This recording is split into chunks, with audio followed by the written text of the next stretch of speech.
what's up? This Prime Time, the Third Rail Phantom, representing Hocus Pocus, Long Island. Evil E, Source MTC, Carter Rock, Don't Sticks, what?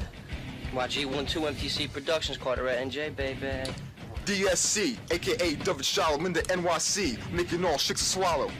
Michelangelo. My name is Axis, using ill tactics. Know what I mean? What brings you guys down here today? Seem sane?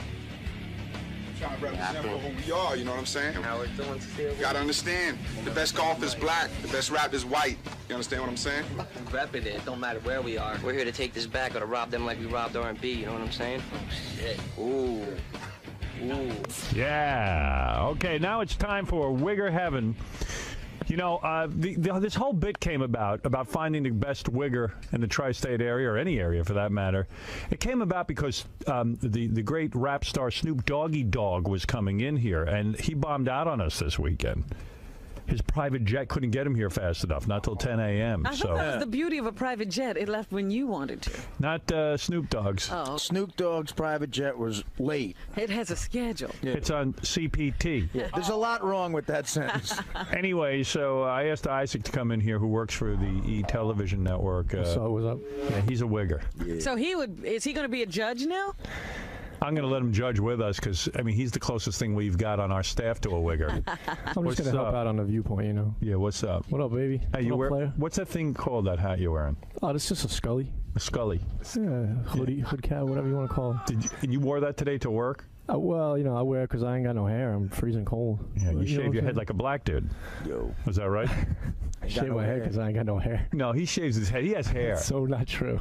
Were you losing it? Yeah, you know what? Every time, like I try to let it go for like a week or so, and I get so pissed off because it looks like chemo. Right. So I just kill it. He's a wigger. He raps. He's a Jewish rapper. He's a jigger. He's a jigger.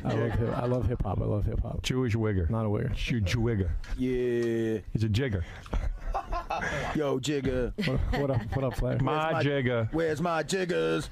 I love my bitches, but where's my jigger? Love my matzah, where's my jiggers? Love my matzah, where's my jiggers? You got any Manischewitz and his mother? Yo. Yo, what's up? That ain't the truth. That ain't the truth. Yeah. What isn't the truth? He's freestyling. He's freestyle talking. He's busy. So I figured we'd bring in some wiggers. I got not $200,000, but $2,000. That's more like it. Let's meet our first white guy who acts black. His name is Dave. Now, what will they have to do? What is the I'm going to ask him a bunch of questions that you would ask a black guy, and I know how black guys would respond. And oh, you do you? Yo, what's up? Point of reference first, I'm a Juga, not a wigger. And it's not Jigger, it's Juga. I got to tell you, man, you sound like a regular white guy. Yeah. Wait, you hear me rap? Oh, you're going to rap. Well, do you talk black? No, not at all.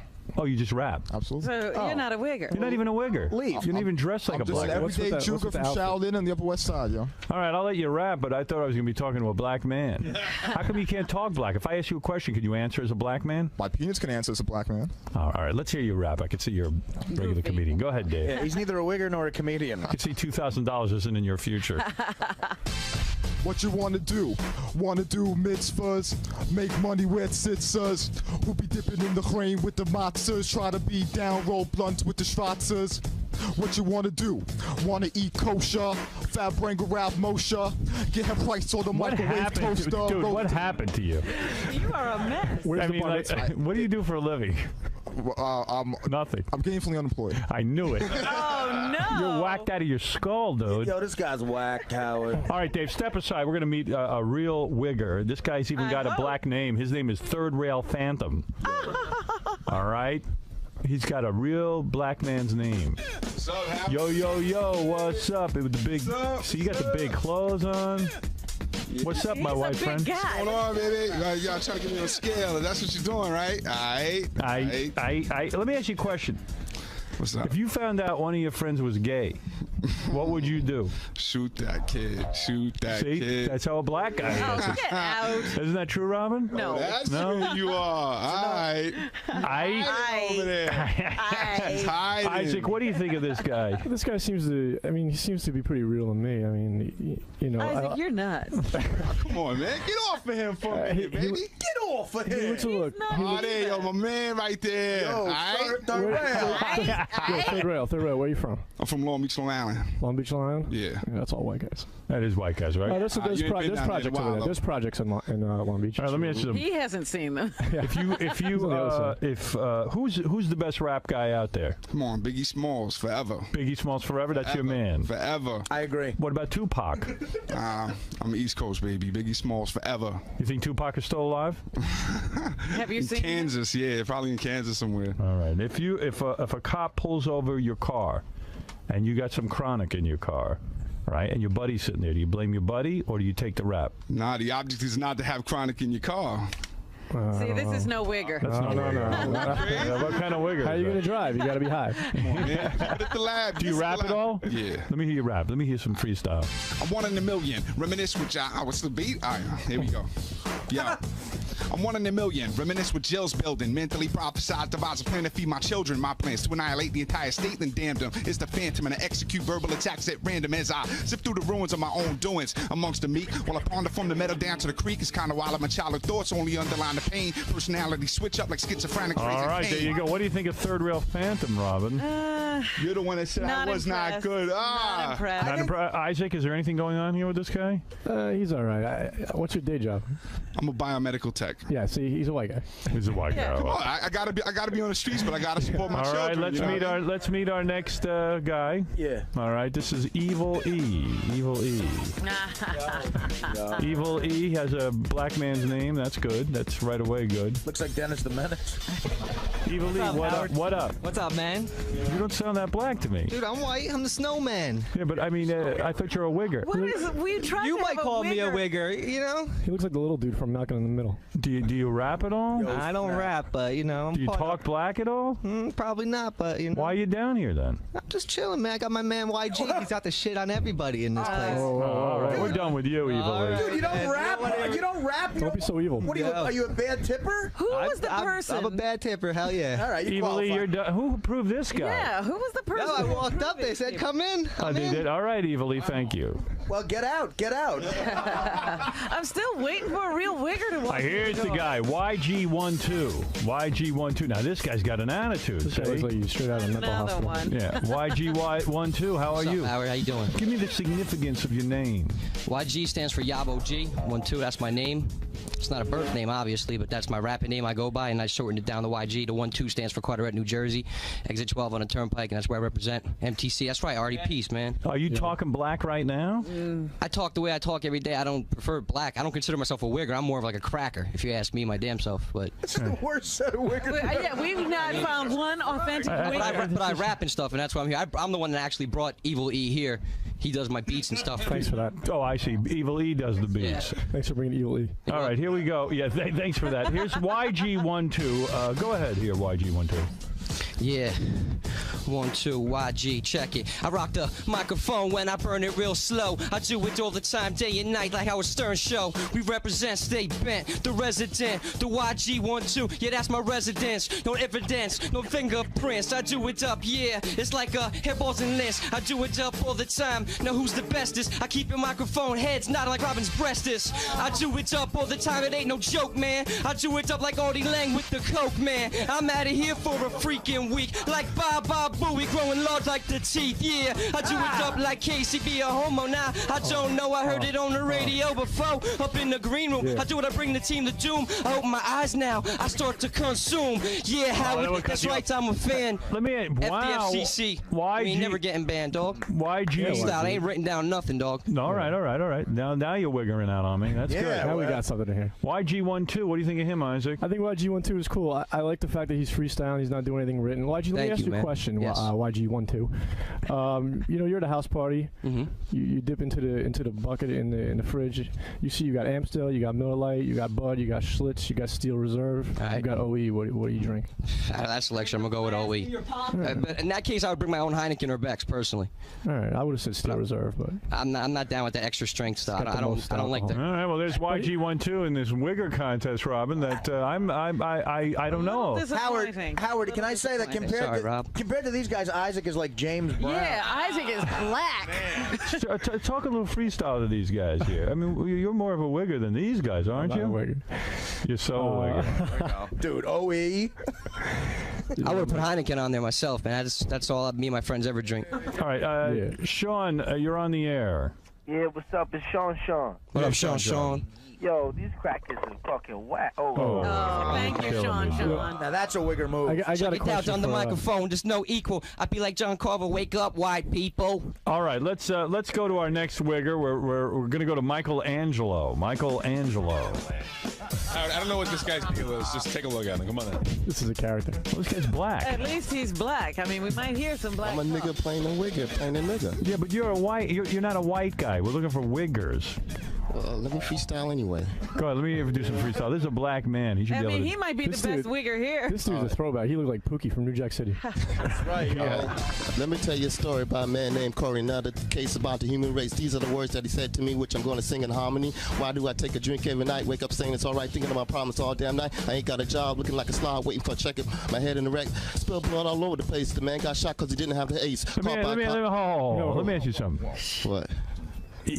You're a wigger who can't rap, but you're a black man. The other guy was better. Yeah, I think the white kid was better. He sounds like a white guy. All right, let's go to Axis. Go stand over there. There's no chance you're going to win. Dude, start acting white. Yeah. Here's a guy. Oh, this guy looks like a wigger. See, this guy's good. What's up, Howard? Yeah, what's up? Yeah, come here. This guy's wearing a costume. Put the mic near his mouth. What's up, yo? All right, let me ask you a couple of questions. You say you're a wigger, right? More or less. All right. Actually, I'm an artist, but whatever. Yeah. All right. Now, if a cop pulls you over and you got your chronic in the car and your buddy, do you blame your buddy? Hell's yeah. You do? Nah, I mean, hell's yeah. Yeah. Hey, that's the right answer, isn't it, Isaac? No, that's the wrong answer, bro. Why? Yo, no, you blame your buddy. I want to rap, yo. The right answer is say, hey, it's not mine. All right, you want to rap? Go ahead. Yeah. Let me hear you. Howard, he told me he wanted to spit some lyrics. Go ahead, spit some lyrics. yo. Where are you from, by the way? Jersey City, New Jersey, born and raised. All right, so you grew up around actual black people. Hey. All right, let's hear it. All right, check this. This is a story. There was a girl named Little Red, and she was riding through the hood, drugs in her basket for her grandma. She was up to no good. And then came this wolf, her pimp kind of fruity. He told her, get back on that block, girl, and fell from her booty. But Red wasn't with it, so she slammed on the gas. She gave the wolf the bird and drove off, wasn't selling her ass. She had plans to sell rocks with Goldilocks, Jill, and Jack. And if beef rolls up, they know what's up. The three bears got their back. So the drug rings established, and so on did their gigs. They had it going on, but not for long, because then came the pigs. All right, wise guy, let me ask you a question. If you catch your girl cheating, what do you do? Slap her, yo. Yeah, see? Yeah, name 3 rappers from Jersey City. One should be very obvious. Alright, Queen Aight. Latifah. You know what I'm saying? Flavor Unit. She's from Orange. Yo, She's from West Queen Orange. Latifah lives in Jersey City. From the rep Jersey City. Name 3 rappers That rep Jersey City. What, on the underground? Any 3 rappers that anybody would know. Newark. See, I feel like this guy's a real wigger. So You know I would what? say, As close as we've gotten yo, today. it depends on who you know and what you're exposed to. You know what I'm saying? You know what, But at the Howard? same time, I'll tell you about Child Forsaker. I'll tell you about Silencer. I'll tell you about, you know what I'm saying? I'll tell you about Mad Heads. All right, here's the heads that question. I know. Here's the question. What language is he speaking? I don't know. If you are talking to a real black man, do you use the word nigga? Nah, well, actually, yo, it depends. It depends on how you say it. Cause if you say it like, oh, you're a, you know what I'm saying, and then say it, or you could be like, yo, what's up? You my nigga, you know what I'm saying, like a friend, you know what I'm saying? So it depends on what context it's used. So you have said to a black guy, you my nigga? Yeah, my friends, he's my boy right here. That's your nigga? Yeah. That's my nigga. That's your nigga, too. That's my nigga right there, homie. All right, okay. Howard, can I say that when this guy goes to prison, and it's not an if, it's a when, he's going to have a lot of black in him. Oh, yeah. Oh, yeah. I don't sort of like you did last night, right? Yeah, no. Well, I'll tell you what. In my mind, for the $2 grand, it comes down to YG12 and Axis, this guy right here. All right. Yeah, bring these 2 wiggers up front. They should try to battle. They should definitely battle. Now, I think there should be a battle between the wiggers, and then Robin will decide who gets the $2 grand. And it should be freestyle. Let's start with YG12. Go ahead, man. On the fruity nut cake beat, I do it all the time. I really can't hear it in my headphones when I rhyme. I don't even need it, I can rock it a cappella. I still be like, yo, my uncle was up in Goodfella, telling heads to get they shine box. Like Frank Vincent, I do it all the time, yeah. Don't need to be in no precinct to be down with jail and what. Axis, you're laughing at him. Go ahead, Let me see what you can do. Yo, get off my tip, you got no business with me. So step the hell off before I fling you like a frisbee. Busy, it's how I stay cause I'm on my best. And you were one-legged in an ass-kicking contest. I protested before a council of MC gods and they told me you was whack. So now I rock hard in another plane. That's how I'm rapping couldn't compare with a dad. Be like, what the hell just happened? This sounds like Eminem. It's 8 Mile. 8 Mile. You guys rapping. It's gonna be 8 Mile now? This is like 8 Mile. Yo.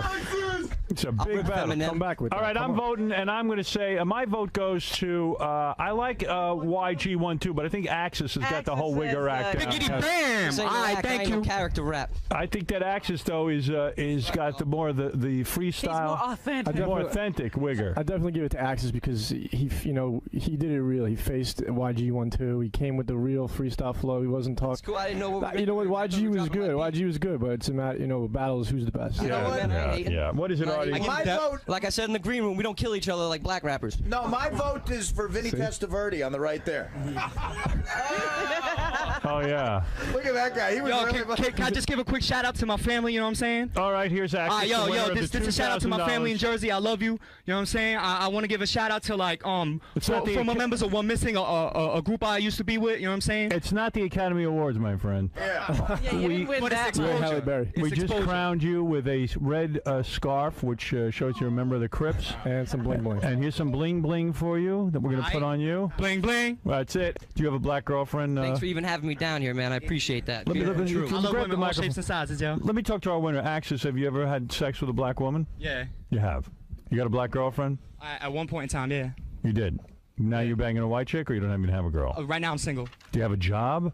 Yeah. What do you do? I work in a supermarket stocking shelves. Right. Oh my All right. goodness, You he's are. a Wigger. You are. You have any babies? No. Not yet. Working on that. Well, it depends, you know what I'm saying? Yeah, I hear you. Depends on what. Who you talk to, I Depends if he depends if he's gay or Well, not. he's working in a supermarket and he's single. He's a Wigger, not a winner. Well, do you have I won today, though. Do you That's want right. do you want to be like Eminem? You kind of look like him a Yeah, little he's bit. got that Eminem thing going. People automatically juxtapose me with him, you know what I'm saying? I'm sorry, what? Yo, but check it. I give him credit, you know what I'm saying? He's good. Yeah, and you. And when you're walking through the hood, do black guys laugh at you and stuff? Nope. They don't. Not in my hood. They take you seriously. Have you had any fights? Any fist fights?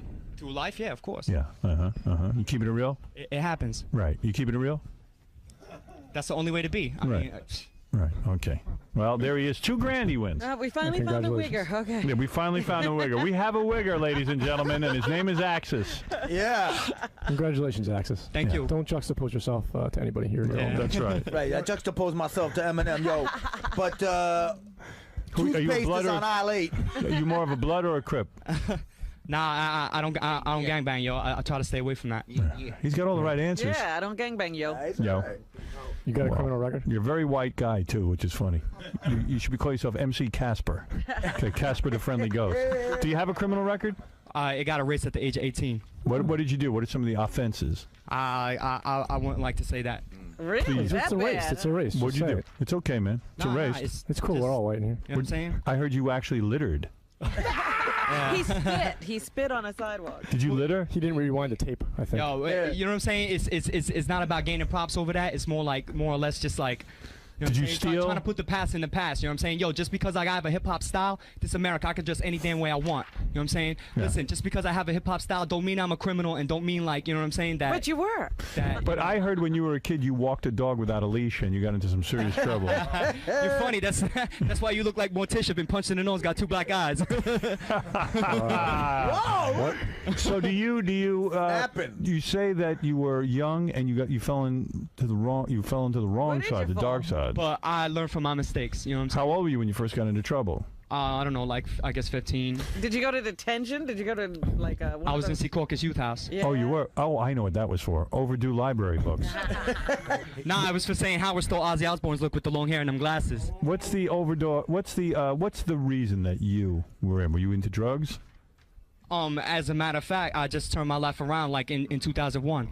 I went to a rehab in Brooklyn and I got off drugs. What kind of drugs were you on? I was taking everything. Heroin? Like you name it, yo. I Crystal would do it. You know meth? what I'm saying? If it came my way, It's just like a matter smoke crack? to deal with pain, and I would like to encourage people not to do drugs. Name some of the drugs you Not run. only that, You also smoke like, crack, don't son? smoke too, because my parents died. That's how I became socioeconomically disadvantaged, Right. and that's how I ended up in the situation that I was in. So Who raised you? pretty much my sisters, and I love them very much. I think this guy's Wow. a step away from being a black Israelite.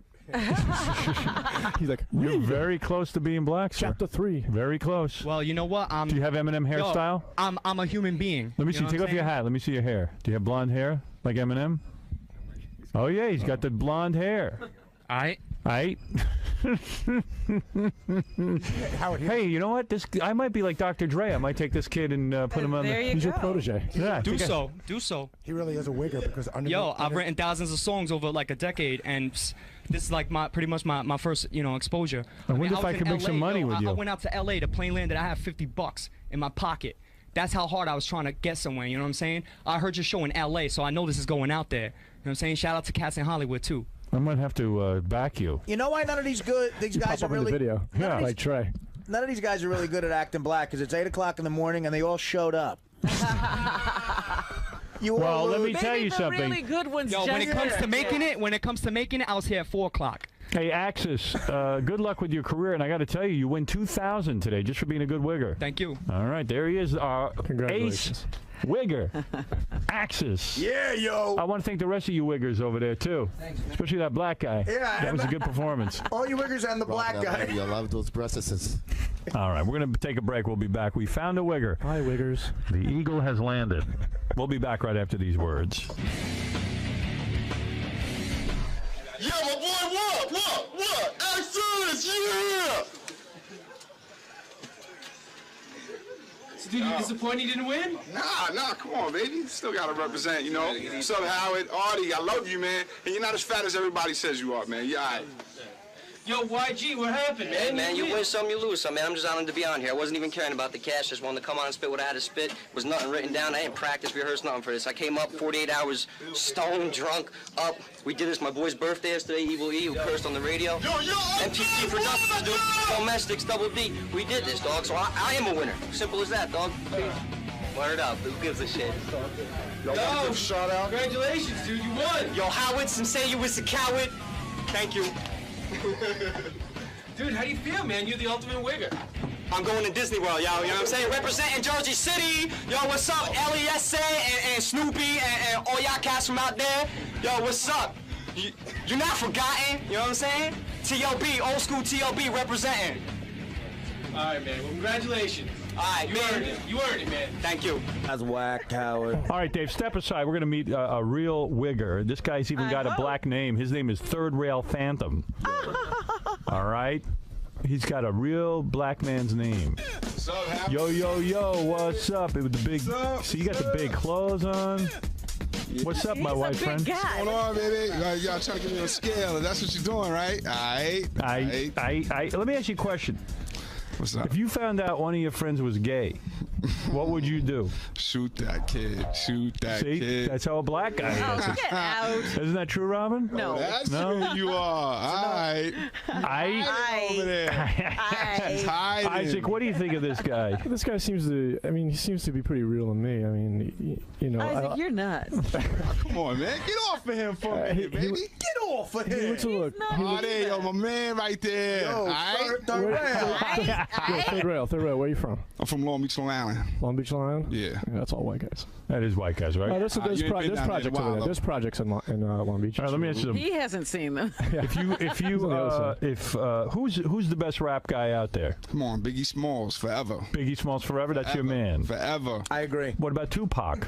I'm East Coast, baby. Biggie Smalls, forever. You think Tupac is still alive?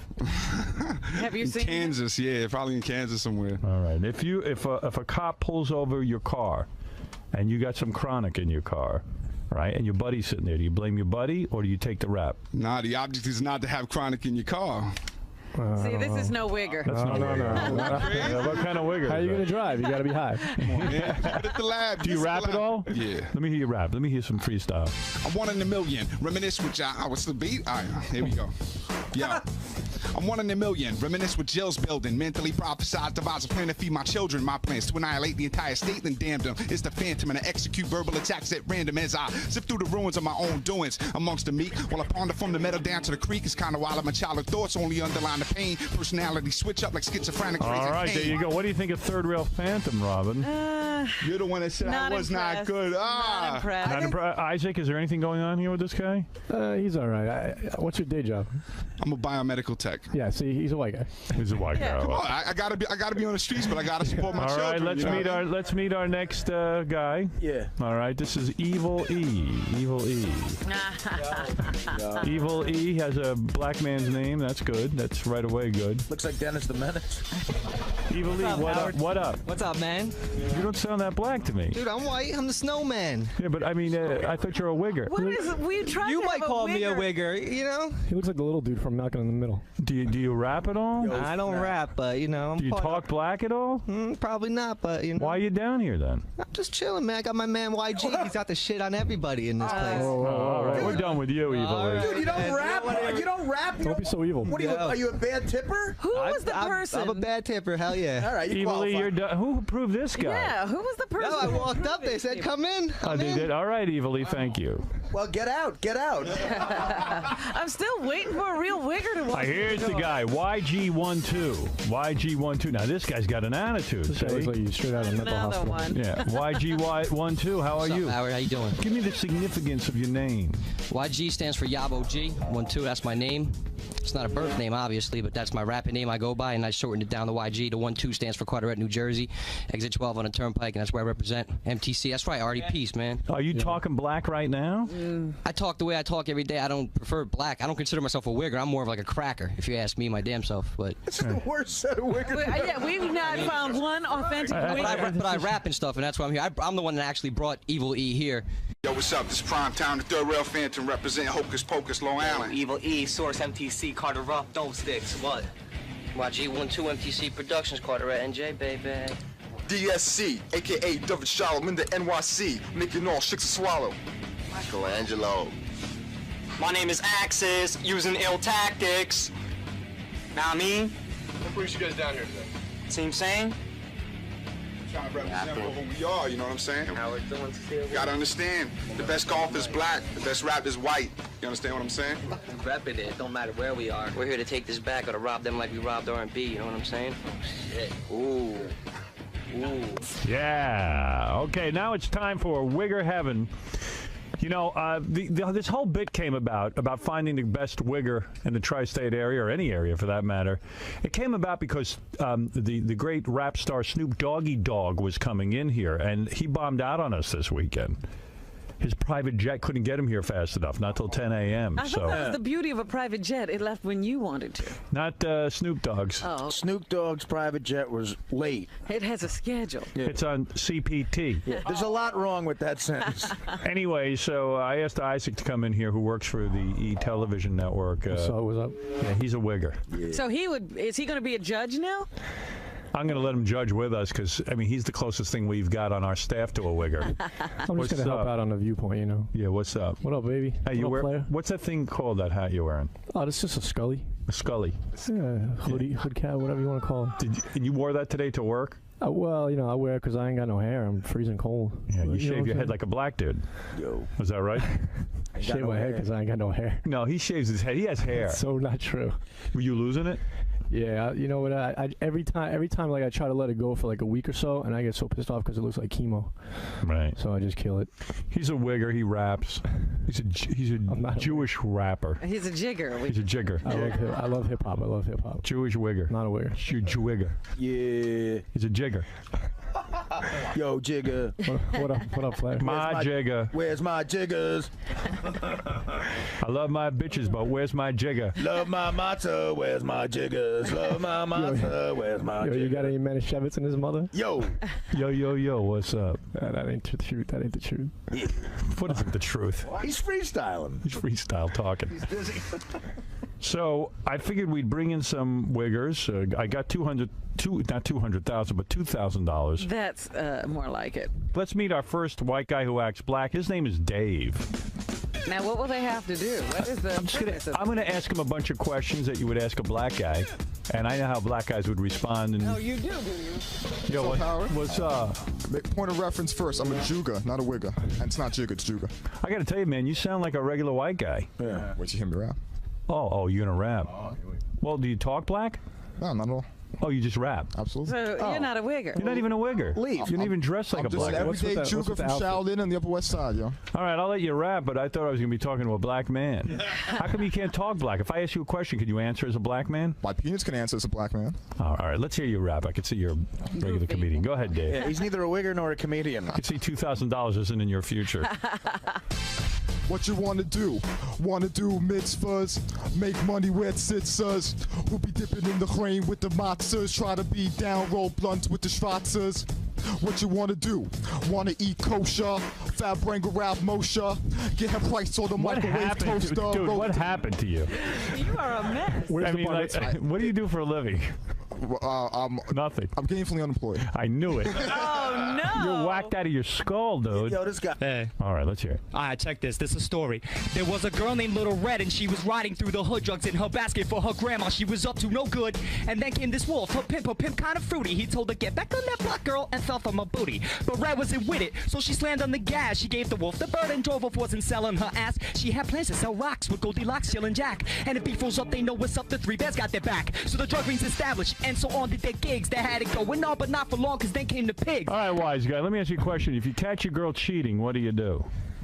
Slap her, yo. Yeah, see? Yeah, That's good. name 3 rappers from Jersey City. One should be very obvious. Alright, Queen Aight. Latifah, you know what I'm saying? Flavor Unit. She's from Orange. Yo, She's from West Queen Orange. Latifah lives in Jersey City. From the rep Jersey City. Name 3 rappers That rep Jersey City, what, on the underground? Any three rappers that anybody would know. Newark.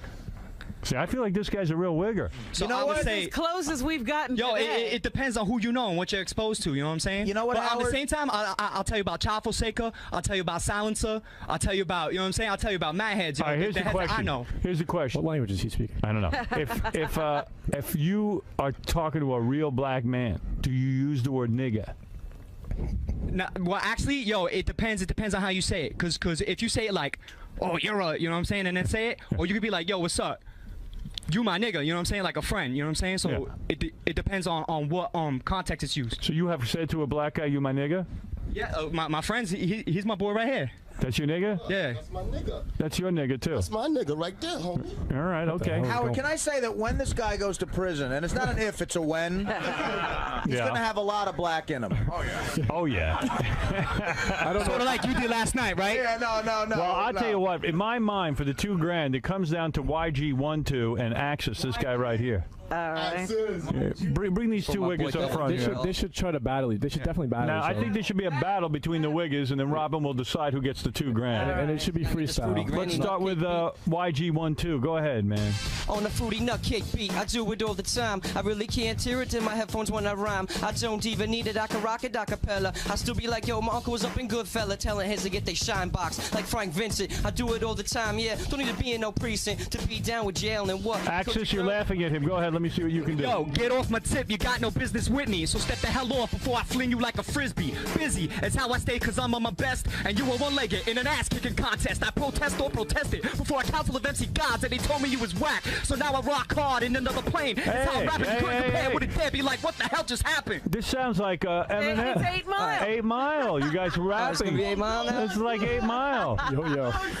It's a big battle. Come back with All that. right, I'm voting, and I'm going to say my vote goes to, I like YG12, but I think Axis has got the whole Axis Wigger is, act. Biggity down. bam! This ain't All no right, act, I thank ain't no you. character rap. I think that Axis, though, is got the more the freestyle. He's more authentic. More authentic Wigger. I definitely give it to Axis because he did it real. He faced YG12. He came with the real freestyle flow. He wasn't talking. Cool, I didn't know what You know what? YG was good. YG was good, but it's a matter. Battle is who's the best. You know what? Yeah. What is it, Artie? My vote. Like I said in the green room, we don't kill each other like black rappers. No, my vote is for Vinny Testaverde on the right there. Oh, yeah. Look at that guy. He was really can I just give a quick shout out to my family? You know what I'm saying? All right, here's Axis. This is a shout out to my family in Jersey. I love you. You know what I'm saying? I want to give a shout out to like former members of One Missing, a group I used to be with. You know what I'm saying? It's not the Academy Awards, my friend. Yeah. You didn't win that much. We just crowned you with a red scarf, which shows you're a member of the Crips. And some bling bling. And here's some bling bling for you that we're going to put on you. Bling bling. That's it. Do you have a black girlfriend? He does my beats and stuff. Thanks for that. Oh, I see. Evil E does the beats. Yeah. Thanks for bringing Evil E. All right, here we go. Yeah, thanks for that. Here's YG12. Go ahead here, YG12. Yeah.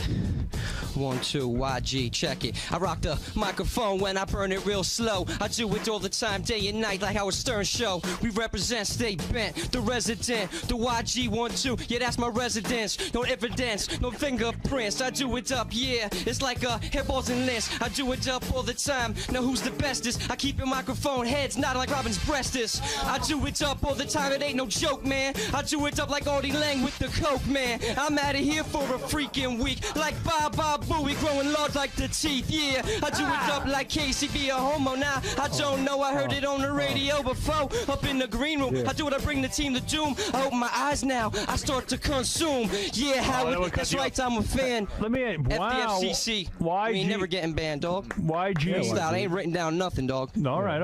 Now you're wiggering out on me. That's good. Now we got something to hear. YG12. What do you think of him, Isaac? I think YG12 is cool. I like the fact that he's freestyling. He's not doing anything written. YG, let me ask you a question. Yes. YG12. You're at a house party. Mm-hmm. You dip into the bucket in the fridge. You see you got Amstel, you got Miller Lite, you got Bud, you got Schlitz, you got Steel Reserve, you got OE. What do you drink? Out of that selection, I'm gonna go with OE. But in that case, I would bring my own Heineken or Beck's personally. All right, I would have said Steel Reserve, but I'm not down with the extra strength stuff. I don't like that. All right, well, there's YG12 in this Wigger contest, Robin. That I don't know. Howard, can I say that compared to these guys, Isaac is like James Brown. Yeah, Isaac is black. Talk a little freestyle to these guys here. I mean, you're more of a Wigger than these guys, aren't you? I'm not a Wigger. You're so a Wigger. Dude, OE. I would put Heineken on there myself, man. That's all me and my friends ever drink. All right, Sean, you're on the air. Yeah, what's up? It's Sean. What up, Sean? Yo, these crackers is fucking whack. Oh, thank you, Sean. Now that's a Wigger move. I got a question on the microphone. There's no equal. I'd be like John Carver. Wake up, white people. All right, let's go to our next Wigger. We're going to go to Michelangelo. I don't know what this guy's deal is. Just take a look at him. Come on in. This is a character. Well, this guy's black. At least he's black. I mean, we might hear some black. I'm a nigga playing a Wigger, playing a nigga. Yeah, but you're a white. You're not a white guy. We're looking for Wiggers. Well, let me freestyle anyway. Go ahead, let me do some freestyle. This is a black man. He should be able to. He might be the best Wigger here. This dude's a throwback. He looked like Pookie from New Jack City. That's right. Let me tell you a story about a man named Corey. Now the case about the human race. These are the words that he said to me, which I'm going to sing in harmony. Why do I take a drink every night? Wake up saying it's all right, thinking of my problems all damn night. I ain't got a job, looking like a slob, waiting for a check. My head in the wreck, spill blood all over the place. The man got shot because he didn't have the ace. Let me ask you something. What? You're a Wigger who can't rap, but you're a black man. The other guy was better. Yeah, I think the white kid was better. He sounds like a white guy. All right, let's go to Axis. Go stand over there. There's no chance you're going to win. Dude, start acting white. Yeah. Here's a guy. Oh, this guy looks like a Wigger. See, this guy's good. What's up, Howard? Yeah, what's up? Yeah, come here. This guy's wearing a costume. Put the mic near his mouth.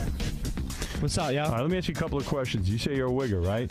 More or less. All right. Actually, I'm an artist, but whatever. Yeah. All right. Now, if a cop pulls you over and you got your chronic in the car and your buddy, do you blame your buddy? Hell's yeah. You do? Nah, I mean, hell's yeah. Yeah. Hey, that's the right answer, isn't it, Isaac? No, that's the wrong answer, bro. Why? No, you blame your buddy. I want to rap, yo. The right answer is say, hey, it's not mine. All right, you want to rap? Go ahead. Yeah. Let me hear you. Howard, he told me he wanted to spit some lyrics. Go ahead, spit some lyrics. Yo. Where are you from, by the way? Jersey City, New Jersey, born and raised. All right, so you grew up around actual black people. Thanks for even having me down here, man. I appreciate that. I love women, all shapes and sizes, yo. Let me talk to our winner. Axis, have you ever had sex with a black woman? Yeah. You have. You got a black girlfriend? At one point in time, yeah. You did. Now you're banging a white chick, or you don't even have a girl? Right now I'm single. Do you have a job? Yeah. What do you do? I work in a supermarket, stocking shelves. Right. Oh my All right. goodness, You he's are a Wigger. You are. You have any babies? No. Not yet. Working on that. Well, it depends. You know what I'm saying? Yeah, I hear you. Depends on what. Who you talk to, I Depends if he can, depends if he's gay or Well, not. he's working in a supermarket and he's single. He's a wigger, not a winner. Well, do you have I won today, though. Do you That's want right. do you want to be like Eminem? You kind of look like him a Yeah, little he's bit. got that Eminem thing going. People automatically juxtapose me with him. You know what I'm saying? I'm sorry, what? Yo, Come again? but check it. I give him credit. You know what I'm saying? He's good. Yeah, and you. Don't and when judge- you're walking through the hood, do black guys laugh at you and stuff? Nope. They don't. Not in my hood. They take you seriously. Have you had any fights? Any fist fights? Through life, yeah, of course. Yeah. You keeping it real? It happens. Right. You keeping it real? That's the only way to be. I Right. mean, Right. Okay. Well, there he is. $2,000 he wins. We finally found a wigger. Okay. Yeah, we finally found a wigger. We have a wigger, ladies and gentlemen, and his name is Axis. Yeah.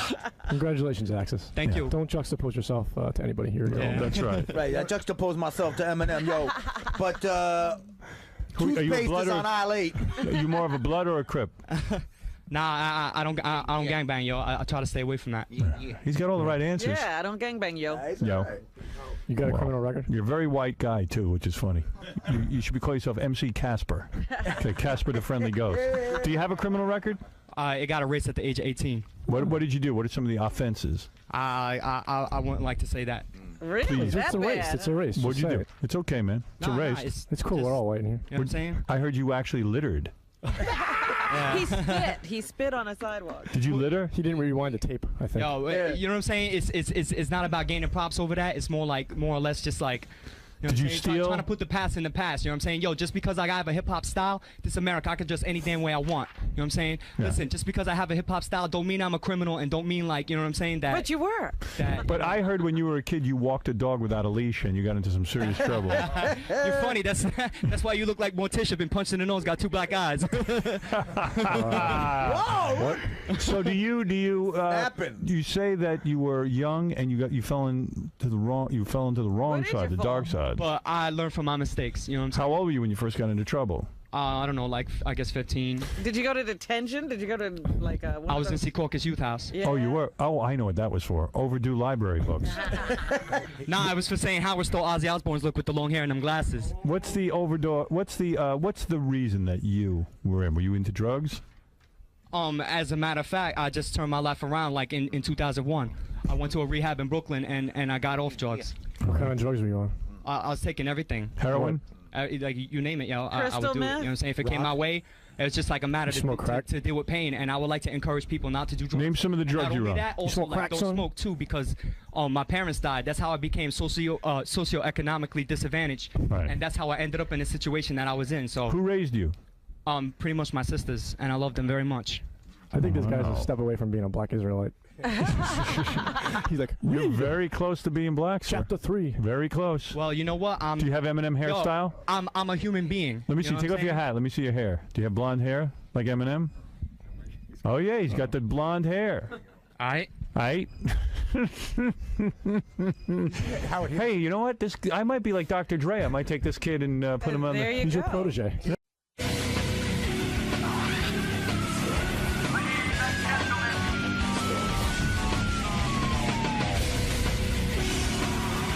Sal rapping. I'm going to play you this. Somebody dug this up from somewhere. I guess when Sal had his rap career when he was a kid, Yeah. there was a couple of different ones. This song is called "Meant to Chill." This is from Sal's 19. What? Howard, this is Cool the Candy Rapper, who preceded the other rap band he had, which I can't remember the name of them now. But this is Cool the Candy Rappers.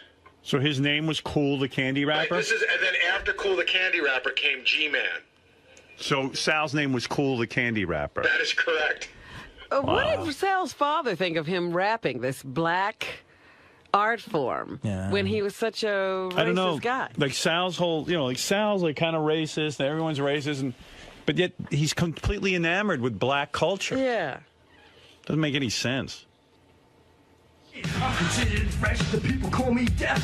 You put me to the test, see, I am the best. Cause as the beat goes, I control it. Listen to the candy. I like that his song is about rapping and he's the best. Oh my God! And he's not even close. That's pretty fucking crazy. Every rap song I is am the about best because I am Candy Rapper. right. I am the best. Every rap song, the guy's the best. Yeah. Yeah, but at least those guys are good. are good. At least if he can't, yeah, he knows he's not that good. I'm mediocre. That's what you should be saying. The people call me deaf. You put me to the test. See, I am the best. Cause as the beat goes, I control it. Listen to the candy and you will know it. So the rest of your biters don't make me puke. You too, rapping dude. Give me the mic and I'm just to kill. Cause I'm cool, the candy rapper, and I'm meant to chill. Oh. Who's going to buy that? That is so embarrassing. Yeah, right. Thank God I don't have something like that on tape. Here's his other breakaway hit, Chillin' with the Posse, Candy Rapper. Yeah, of course. Yeah, he's chilling with his posse.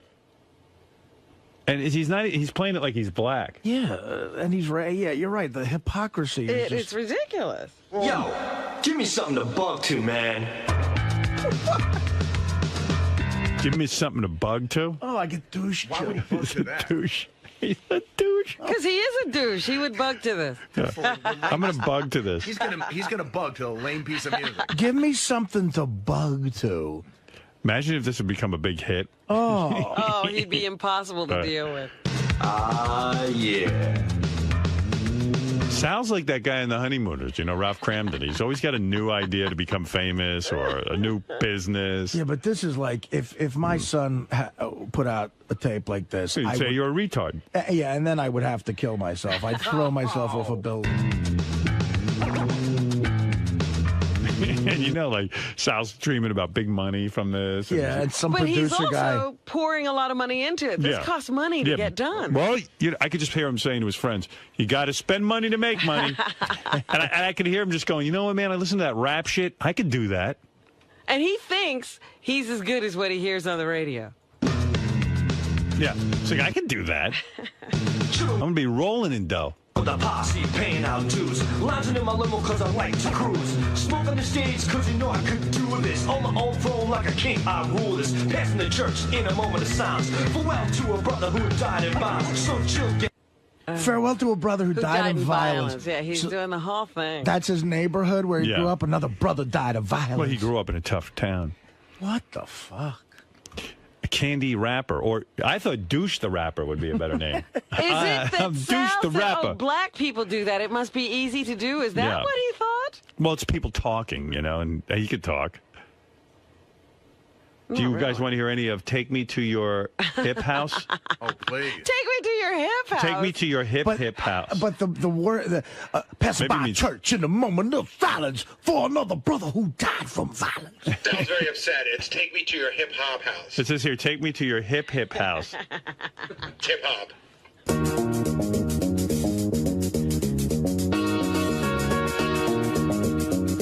Yeah, coming at you.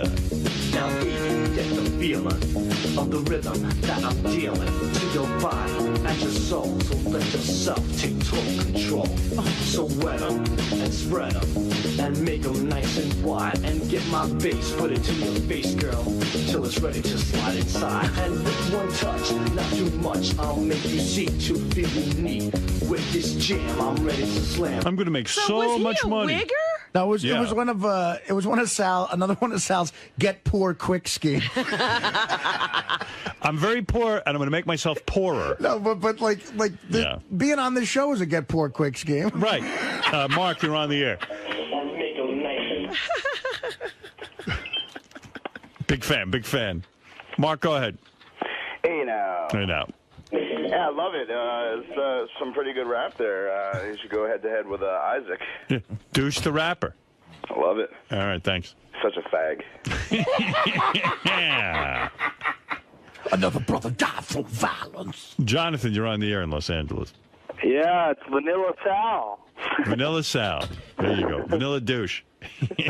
You're a douche, Grillo Sal. Run the young douche. All the young douches. So come on, girl, just lift your feet and house me.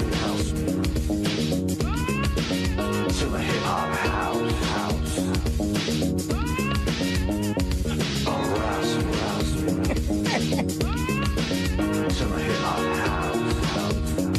Yeah. How much money did Sal fork over to some producer riffraff fucking thief? He'll never be honest, but I bet you he spent at least 10 grand on all this. Oh, God. At least, minimally. Because Hulk Hogan's trying the same shit with his daughter, and what is he up into $5 million? 4. I mean, that costs a lot of money. 4, but who's counting? Yeah, his old man's like fucking selling pizza. Dude. How much money did you sink in? Tell the truth, dude. Sal, I love you, but that is, I mean, we all do It's stupid. all, I know it's garbage. All right, It go makes ahead. me cringe. About $7 grand. But the Again, thing is, poor scheme. But Howard, I got to tell you, I got scammed into some of this stuff. I mean, I actually, well, somebody duped you. Somebody told you were good. I actually sent that piece of shit out through the back of a newspaper. It was, and it says, "We can make you a star." So I sent him that stuff. Wow. And he calls me up. He goes, "This stuff is hot. You got to get down here right away." Yeah, and then he charges you. Yeah, and then he charges. And you're the idiot who paid. I'm the idiot who paid. I really believed it. Well, the funny thing is that I always had the, watching. You know, this is like something like. The local news always sends the local consumer fraud reporter out. And there's only been 1 million of these. They say, if you go to a modeling agency or you go to a song, a record company, and they say to you, you're next big star, but you're going to need to put up some money. Yeah. Get out of there. It doesn't work like that. Right, that's the template for shame on you. Is what Right, we just- shame on you segment. Younger comedians or sometimes people who want to become actors, they ask me for advice. I'm like, the only thing I can definitely tell you for sure is if you go to a manager and he goes, "I'll manage you, but it costs this much," that's bullshit. A legit guy will never ask for money. When you go there, so the guy said, look, this is great, but what did he say? He said, you're going to have to put up the money for the recordings? He said, yeah, but it was such a setup now that I look back. First of all, it was bad photoshops of him and the Fat Boys on the wall. And I always thought, back then I didn't put 2 and 2 together, but now I do. And You do? And him you and really think you now put 2 and 2 together? Now I do in retrospect. Oh, then I was like, I finally made it. This guy's got pictures with the Fat Boys, whatever. And he plays the tape, and he stops the tape, and then he calls in 2 people, go, "You got to listen to this." Like 2 other people. They're probably still laughing about you. Those 2 people were cleaning the toilets. Right, but no, it was obviously like those 2 people were maybe on standby, and this was a routine he was doing. So he plays it, and their jaws drop. This is it. This guy's the hottest thing ever. Oh, my God. So he goes, listen, I'm going to send you out to New Jersey. I want you to meet this guy right now. He goes, we're going to make a hit record. This is going to be big. You're going to be huge. This is going to be fantastic. So he calls up this guy, and he goes, take this tape to him right now. So I drive out to New Jersey. You drive it out to New Jersey. I have my mom drive me out there. Right. And your mom, she's as gullible as you are. Yeah, my mom just working in the pizzeria, whatever. All right. We don't tell my dad because if he finds out we're spending money for this horse shit, he'll kill us You both. should have told your I pops. know. So we drive out to New Jersey, and then, Howard, I swear to you, it was a beautiful studio, 48 tracks, state of the art I'm sure design. it was. Yeah, right. The guy pops in the tape, the engineer. And again, it's the same motion. He's tapping his foot. Holy shit, unbelievable. I can't believe what I'm hearing. You are the next sensation. You're going to be huge. Oh, boy. He had, he had a big empty recording studio, so he had to make a deal with the devil. Yeah, dude, there were got it. cobwebs all over the place. So he's like, this is it, huge, blah, blah, blah. So now I'm convinced, finally, like you said, Ralph Cramden finally got the, the pot of gold at the end of the rainbow. So he sits down, he goes, okay, this is what we're going to do, 48 track. He goes, we're going to get singers in here. He goes, we're going to get backup singers. We're going to get guitarists. We're going to get keyboard players. We're going to get some of the best of the best. He goes, we're going to work this day and night. You're going to have a hit record. It'll cost you $7,500. So now I'm like, wait a minute, this doesn't make any sense to me. That's when you should have left. I thought I was the superstar. Right. So I go, okay, so now I left. Okay, did you say to him, gee, I thought the record company's supposed to pay me? Well, I didn't say to him because I didn't have the balls to do that because Right. I was so pumped up. Right. I felt intimidated Yeah. to say, wait a minute. How old were you? I was 16. And think how much of a dirtbag that is. He sees a kid and he's playing on his emotions. Just shows you how stupid you are, though. Oh, thanks, thanks, man. They wait for people like They you. You're wait. the mark. Right. Yeah, so- and even didn't you ever watch television news and they go, shame on you? Well, hold on. Yeah. To follow up, you might be a little proud of me. Right. I went home. I go, I don't know about this. This seems a little fugazi. So I go through the yellow pages and start calling recording studios myself. Now I go legitimately to a recording studio. I play him the tape. The guy doesn't tap his foot. Yeah. The guy doesn't snap his finger. The guy doesn't call anybody. He plays 10 seconds of it. He goes, yeah, what do you want to do? How many hours you want? Right. So I said, how many will it take to really record this to make it, 48 track best? He goes, tops $750. Ah. So I'm like, beautiful. Now, this guy recorded De La Soul and a lot of great artists. He was out in West Islip. Legitimate place. But he wasn't giving you the musicians and stuff. So No, he was the an other guy was for $7,500. You get all the musicians. Right. Well, what had happened was that Package deal. This guy, if you put it together, the manager who called me, he's in cahoots with recording studios that want to fill up dead time. You think? Well, that's exactly what Howard Albert said 5 or 10 minutes ago. Sal's just figuring this out now, 30 years later. Sounds like, wait, I think I've put this all together. So I go back to you went back to the $7,500. my manager, thinking he was going to be so happy that I can record this masterpiece and afford it. Right. So I walk in, I go, hey, I don't want to say the guy's name. I go, I can't afford the $7,500, but I got this guy who produced De La Soul, only $750. I go, we could do it. We're going to be, I'm going to be a star. So he looks at me and goes, what are you kidding me? That guy's a piece of shit. You're an idiot. You went over my head. I was about to make you a star. And he goes, you did. He goes, you want to make it? I go, yeah. He goes, then you stop right now. You listen to me right now. You get that $7,500. He goes, right. He goes, you might not be able to afford $7,500. He goes, but I got another guy I want you to see in Comac. Wow. So what'd they get you for? Did they end up getting you for the full $7,500? No, so I go to the guy in Comac, and I get the same rap. Right, and how much But was the guy he? in Comac, this was even better. What? He pulled the best scam on me ever. So I go to Comac, he goes, man, he goes, listen, your manager's right on the money with this shit. So on the money. He goes, can I ask you one question? I go, what? He goes, can I make a phone call to another record company? You didn't sign with him yet, did you? So I go, so good. So I go, no. He goes, man, he goes, if I make a phone call to this company, he goes, I think I could get you the hottest deal. He goes, this is so hot. I know these people, and the guy you're working with is great. He goes, but I think I could get you a better deal with this record company. So I go, sure. He makes like some fucking phony phone call in front of me. Right. You're an idiot. You are an imbecile. He puts the phone by the speaker. Yep. Right? He goes, yep. He's going, right. Back and forth from this. I'm like, wow. I go, this is unbelievable. I go, now I got two guys. It's a bidding war for my music. Right. And I fall for it. And then you're an imbecile. This guy hooked me. He hooked me. How do those guys sleep at night? And very how much? well, How very much? How much did he hook you in for? That guy originally gave me a price for $4,500. Yeah. And How'd they get you up? Well, no. He got me for $4,500, but it ended up costing me with him. I went to the bank and I took out a loan with interest and everything. Yeah, and my mom co-signed it. Almost retarded. Your mom co-signed. Yeah, but I paid off every nickel. Good for you. So, and that was, and then, so now I record this piece of shit. By the way, Howard, the final product of that 48-track recording is "Shake It," which Fred plays all the time. Yeah, we like that was one. the masterpiece. That was the man. This is the fine. Yeah, I like Take Me. So this is the 48. This is the single. Yeah, I can hear the difference. Yeah.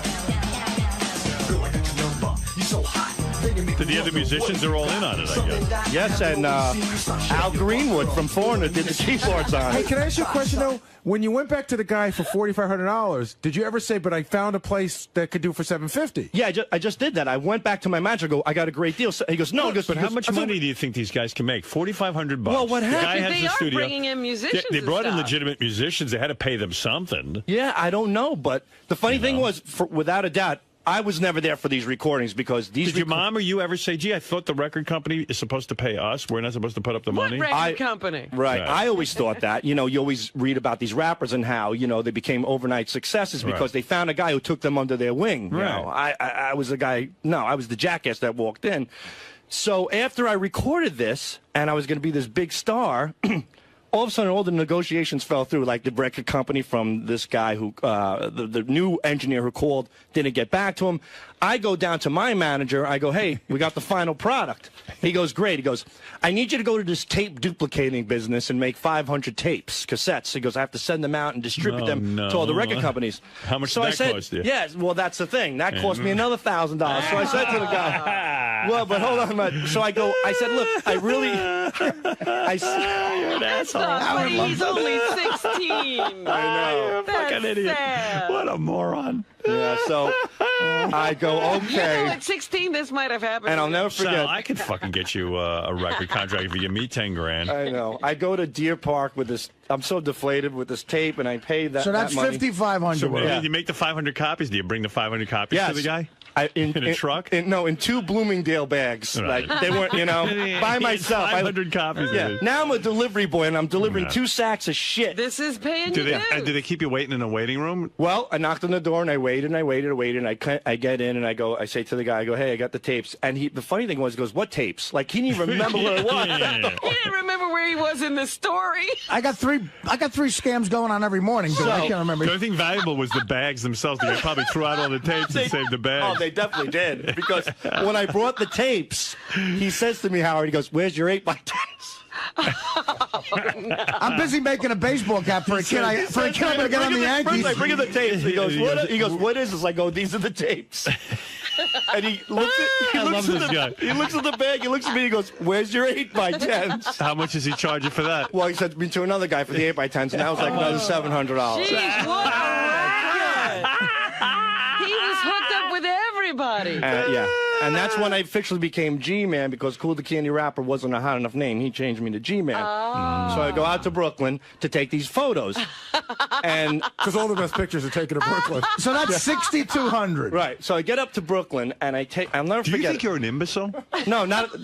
They thought I was. No, but you are, At that point. But I mean, you've got to even. Sold on a dream. So many people fall for. I mean, when come on. No, Howard, when you're so. Okay. Why do you think they're in business? You think he's the only one they made? But I've never actually met someone who fell for it. Like, this is amazing. Well, it's not over yet. I go to take the pictures, and here I am. I think I'm a star. I got my. What kind of pictures did you take? Like, oh sexy... my God! This guy had like this cheap piece of shit backdrop. It was like pink paper. And he rolls it down. It's a tiny room. He's got a sink and a little oven. He's cooking like Campbell's soup. This guy looked like he was smoking crack all day.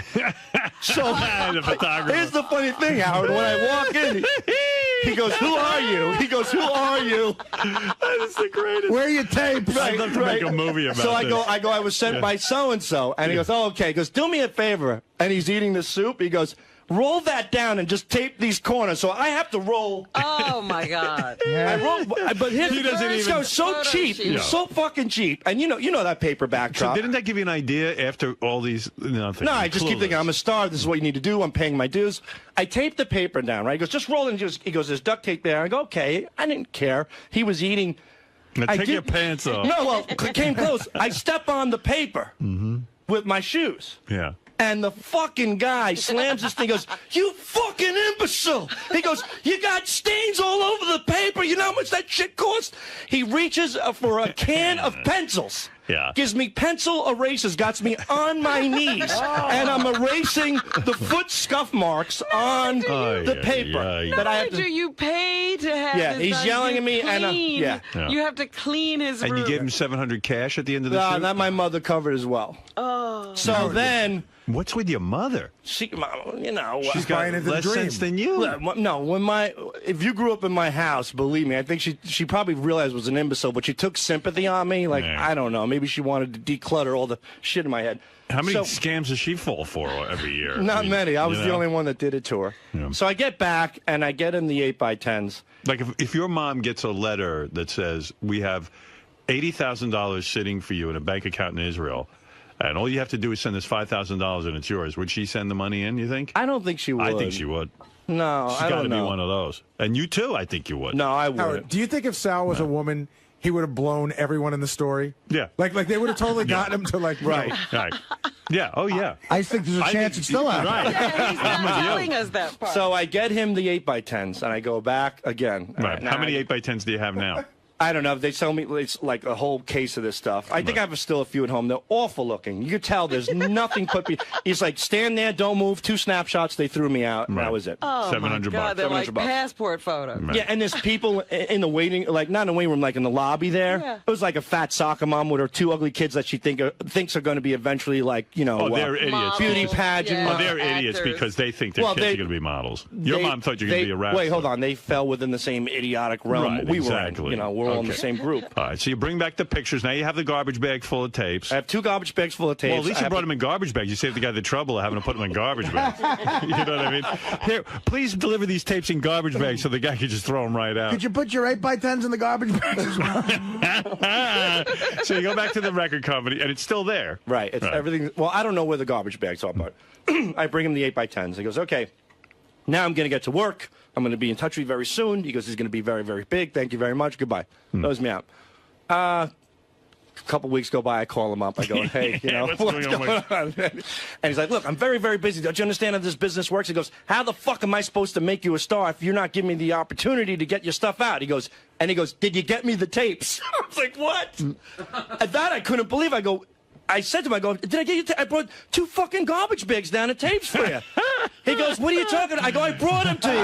I He goes, threw them hold on. out. Yeah, so he does one of these things. Hold on one second. Like, Ethel, where are those tapes from Sal Governale? Oh, okay, yeah, we're on it. I know why I got confused, because you're a candy rapper, now you're... Some bullshit. Right. Then Now he you're calls me G-Man. back. He calls me back, because I think he feels like, oh, my God, he's onto this even idiot. He felt bad, yeah. No, he thinks that I'm onto a scam. So he goes, listen, I got a great deal for you. He goes, have you ever heard of publishing? I didn't know publishing. He goes, you know look. what, Sal? We need to make a TV commercial. How much you got? So I don't know what publishing is, but he goes, once you become a star, your stuff's going to be played everywhere. He goes, how about if I told you every time your song was played, you're going to get paid? Right. He goes, See, the guy knows the business. Yeah, he goes, not only are you going to make money from sales, but publishing is where it's at. That's where you're paid for the rest of your life. I said, wow, that's great. He goes, so this is what we're going to do. I need you to come down. I need you to sign a publishing contract. So we have the rights to get this out and get you paid every time. He goes, it's going to cost you about $1,100, something like that. Right, okay. Right. So now we're up to, let's see. That's where we get to about 7. But I told him, I said, and I went to my mom, and I was really upset. You should have said, screw the publishing. You guys can have the publishing. Just make me a star. Right, and I think So you never give him the 1,000? No, he gave me a deal. I think it was like $450 For the contract. for the contract. A piece of paper that he's had. Right. That's just a boilerplate contract. Which I think you're entitled to publishing anyway, as long as you're the artist. I don't think you pay additional money, but he made me. Well, you do. I did, like an idiot. And $450 for the publishing contract. And that's it. Never heard from him ever again after that. Did you call him a couple of times after that? Yeah, never You returned know my- this story's probably 50 times funnier. You know he must have been calling and calling. Well, I did. I called all the time, but I he wish I wouldn't. had those calls on But here's the tape. thing. After all that, a year goes by, and I notice his ad's not in the paper anymore. But there's a new name. You know what I mean? So I call up that, and I'm like thinking, hey, maybe this is a legitimate company who will like my stuff. He picks up the phone. Oh, they went through a name change. Just went through a name change, right? Yeah. So Yeah, did you get me those tapes, Sal? So when he picked up the phone, did you say to him, hey, this is Sal, remember me? no, I didn't say anything. I was just like, Sal, you know what your problem is? Your music's a year old. You can miss the mark. We got to Yeah. start all We got to over. make it. So from my math, that's $6,650. Yeah, I said about $7,000. Yeah, around there. Round 2, just for you. I wonder if he even listened to the tape. Nah, not one time of my rhyme, I'll do it fine. So it's sure to be in line. Until you fall, I hear you call. For my I got a report on Sal, by the way. I heard that Sal was out performing this weekend. Friday night, second show. I heard Sal got really, really drunk. Usually It does 10 or happens. 11 minutes. Did about 20 minutes. Most of it didn't make sense, but I heard you were as racist as you've ever been. I like that you're racist and you got the N-word jokes and all that stuff, and yet You were a black man. you were trying so hard. Maybe that's why you don't like black people. But I 'cause you do can't like black You can't people. do black music. No, you don't. Yes, I do. Oh, I come admire the black man's work. That's probably why I was doing it. It has nothing to do with that. I don't remember one word I said on stage Friday night. Bob and Then how do you Chewy, know you weren't racist as ever? You're a self-hating wigger. they had to carry me off the stage, Bob and Shuli. What is it? So usually, you know, Sal does nice tight set and he's done. He was rambling for over 25 minutes, I think, on stage. Just like Lenny drunk, Bruce. Just drunk out of his mind. And you know he's drunk because he starts talking to the audience, like gassing them how they're doing. Dude, what are you doing drinking on stage? You're not at that point. Professionalism, you're there. You don't have the right to do that. I don't have the right. I apologize. I did 4 shows, and one of the 4 I got drunk. I've been doing stand-up with these guys for 2.5 years. That's so not cool. But it was. He's never done. I mean, it was never this bad. And at one point, I go up on stage because it was a smaller type room. The audience can all see me there, and they're like, "Go get him!" They're like, "Go get him!" So I go up on stage. I grab a second mic, and I'm like, "Sal Governale." He won't let go of his first mic, and Bob runs up and yanks it, rips it out of his hand. Gets him off the stage? No, then Sal turns around, rips my mic out of my hand, and talks for 2 more minutes. I felt obligated to talk to the audience. All right, now everybody knows But how. how you fall for anything. And Sal's out there if anybody wants to make a mark on him. Actually, Howard, the Backspin, the classic hip-hop channel, wants to play some of his rap songs. I bet they do. Yeah. Who wouldn't? $400 though they were. Chance yet? No, no chances. Listen to this shit. I'm going to be a star. Can you imagine the guy sitting in a room tapping and bopping? Oh, God, how did he even do that?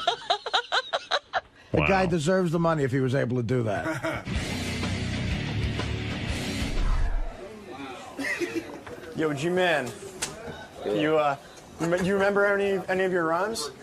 Want to bust some out? Come on. I don't remember. Come on. Come on, dude. cool. I'll beatbox. I don't remember. Yeah, you rap. and Chewy, come on. Come on. No, New like hip-hop old team. school, like the old days. Come on. No, I don't remember. The Howard TV viewers need this. Richard's a great beatboxer. Right, Rich? No, I've had enough. Everybody wants to rap. Who's this? Is this Isaac? Bubba. No, I tried, What can I do? I was a young kid, and... Wait, Chewy used to rap, too! I was more of a beatboxer. I was more of a beatboxer and a dancer. I was in a crew, but I never gave anybody thousands of dollars. I knew I was shitty enough to just do it in school with friends, and that's it.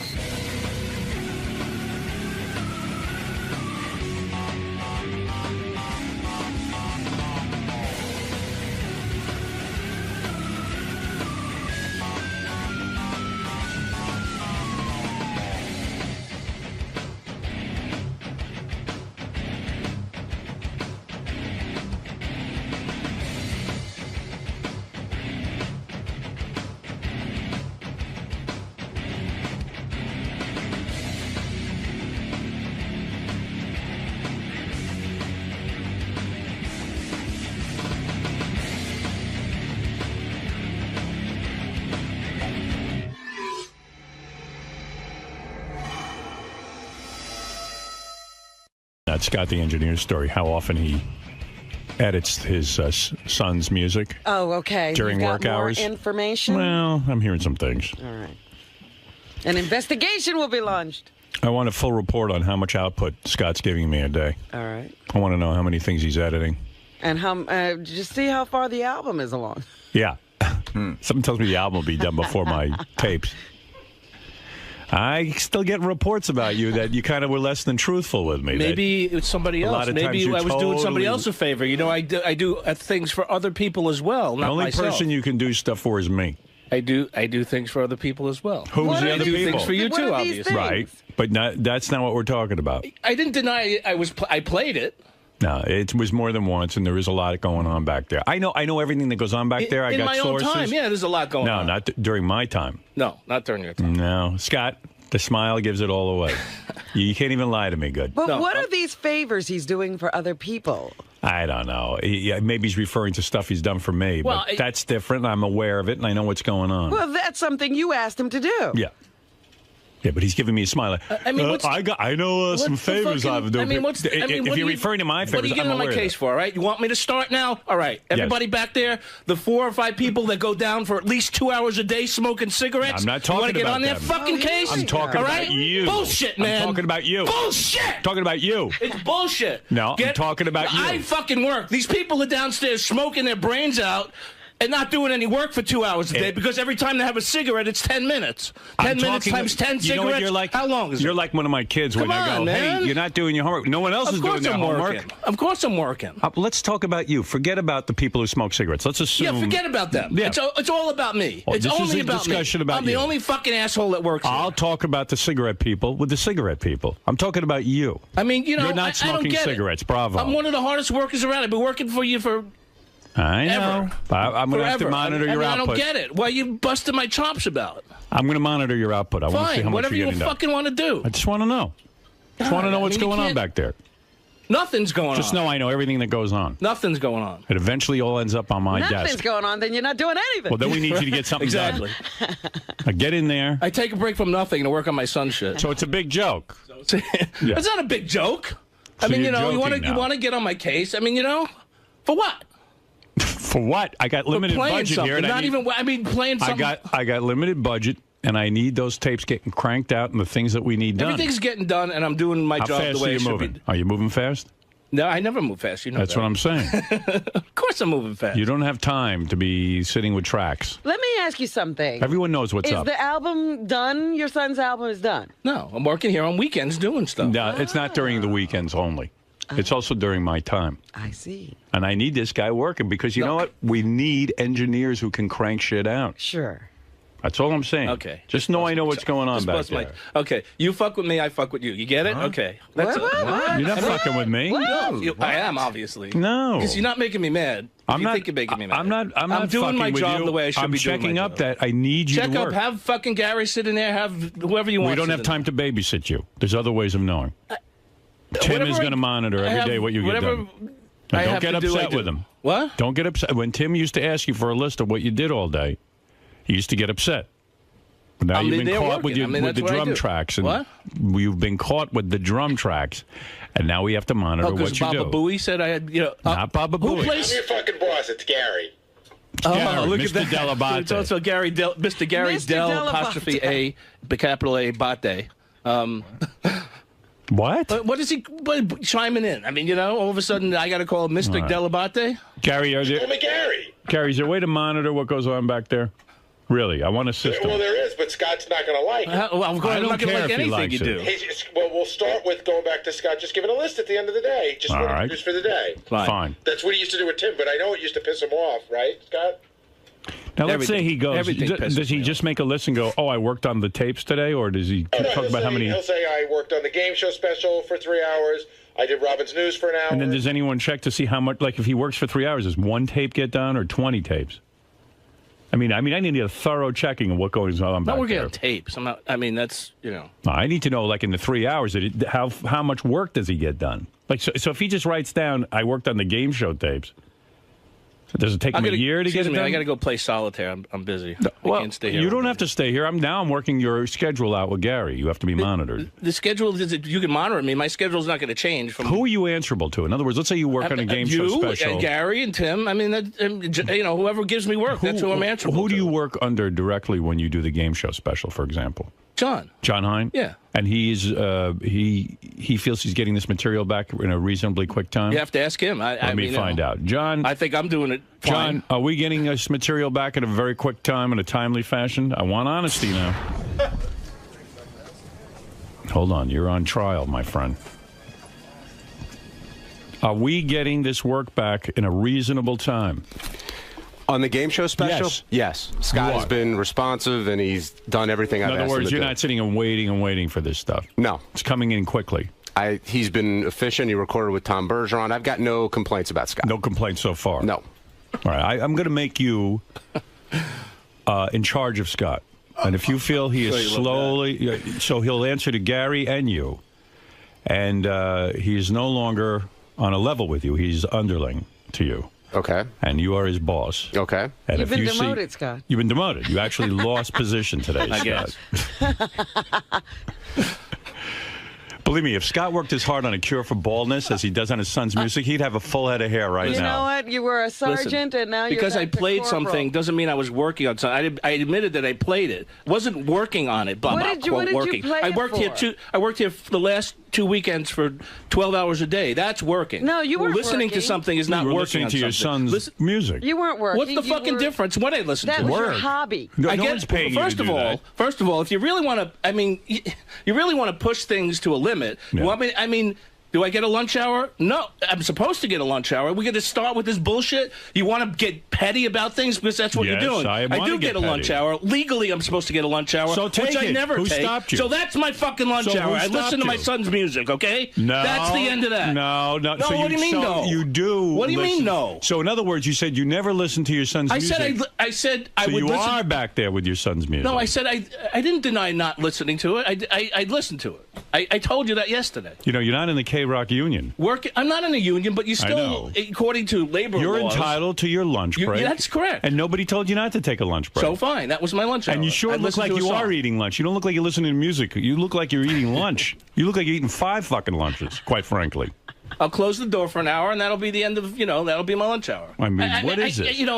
For 20-something years, I've been nothing but busting my ass for you. And not only that, why are you working on your son's music so much? Why don't you let your son do his own thing? I mean, we just recorded it the other day. But I haven't been working on my son's music for 4 years.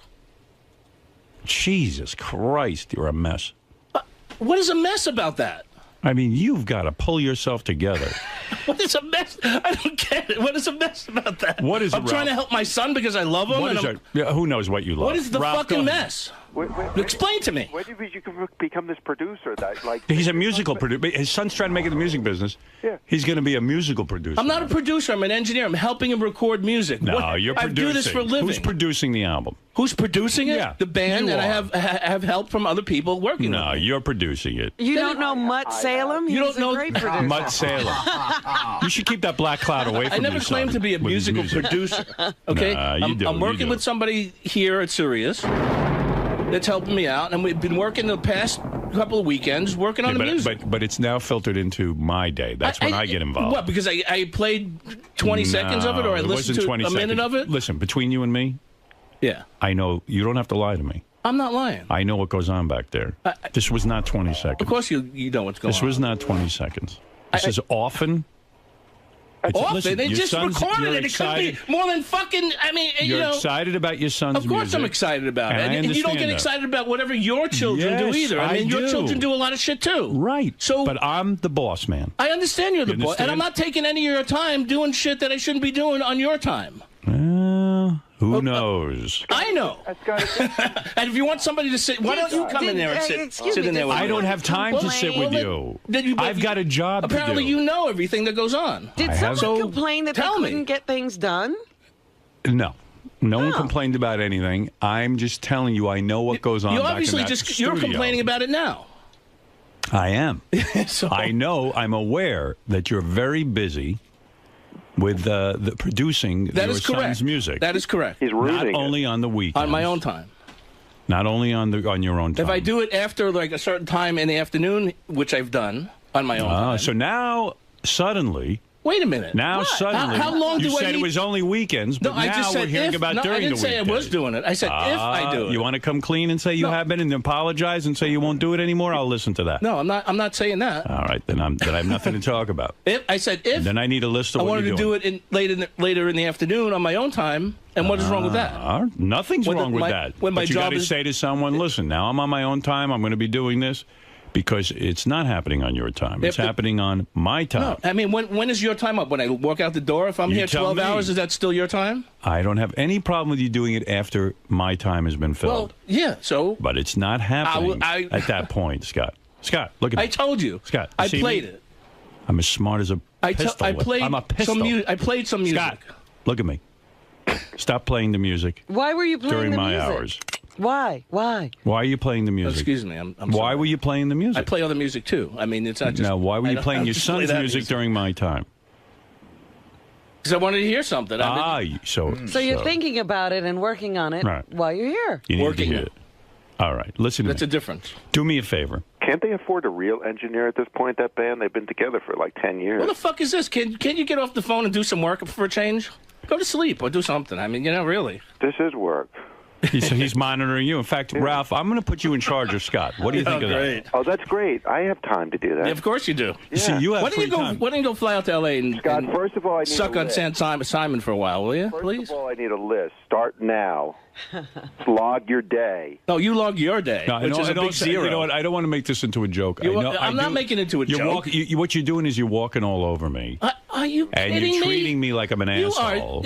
You are unbelievable. You're treating me now like an asshole. No, I'm not I've treating gone you to like an bat for asshole. you your whole career. No, I've worked and my I ass off expect- for you.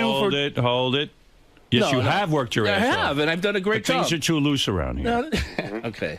I mean, I'm not going to throw anybody under the bus that works here because I'm not like that. Right, who do you I'm not referred doing it. earlier to someone who plays solitaire all the time. Why don't you tell us who that is? I didn't refer to anybody. I know said I was exactly going what to you go. I were was going to doing. go play solitaire. I didn't refer to any Yes, person. but Why do you assume that? You're referring Hey. to someone that you know plays solitaire? I don't know all the anybody time. that plays. Tell I us- just said I tell wanted to us play. who's I playing don't throw solitaire. anybody under the bus, and I'm going. So again, I'm smarter than you because I figured out what the reference was. Who didn't plays I? solitaire then? Did you Tell me. You must know. You tell me. I don't know. I don't know. You reference don't know. solitaire. Who's playing solitaire all day that you I feel wouldn't doesn't know. I wouldn't. pulling their Me, weight? I play solitaire. I There's a know. lot of people that play solitaire. So are you saying you play solitaire I all do the that time too. on I my must. hours? You know that, right? You do?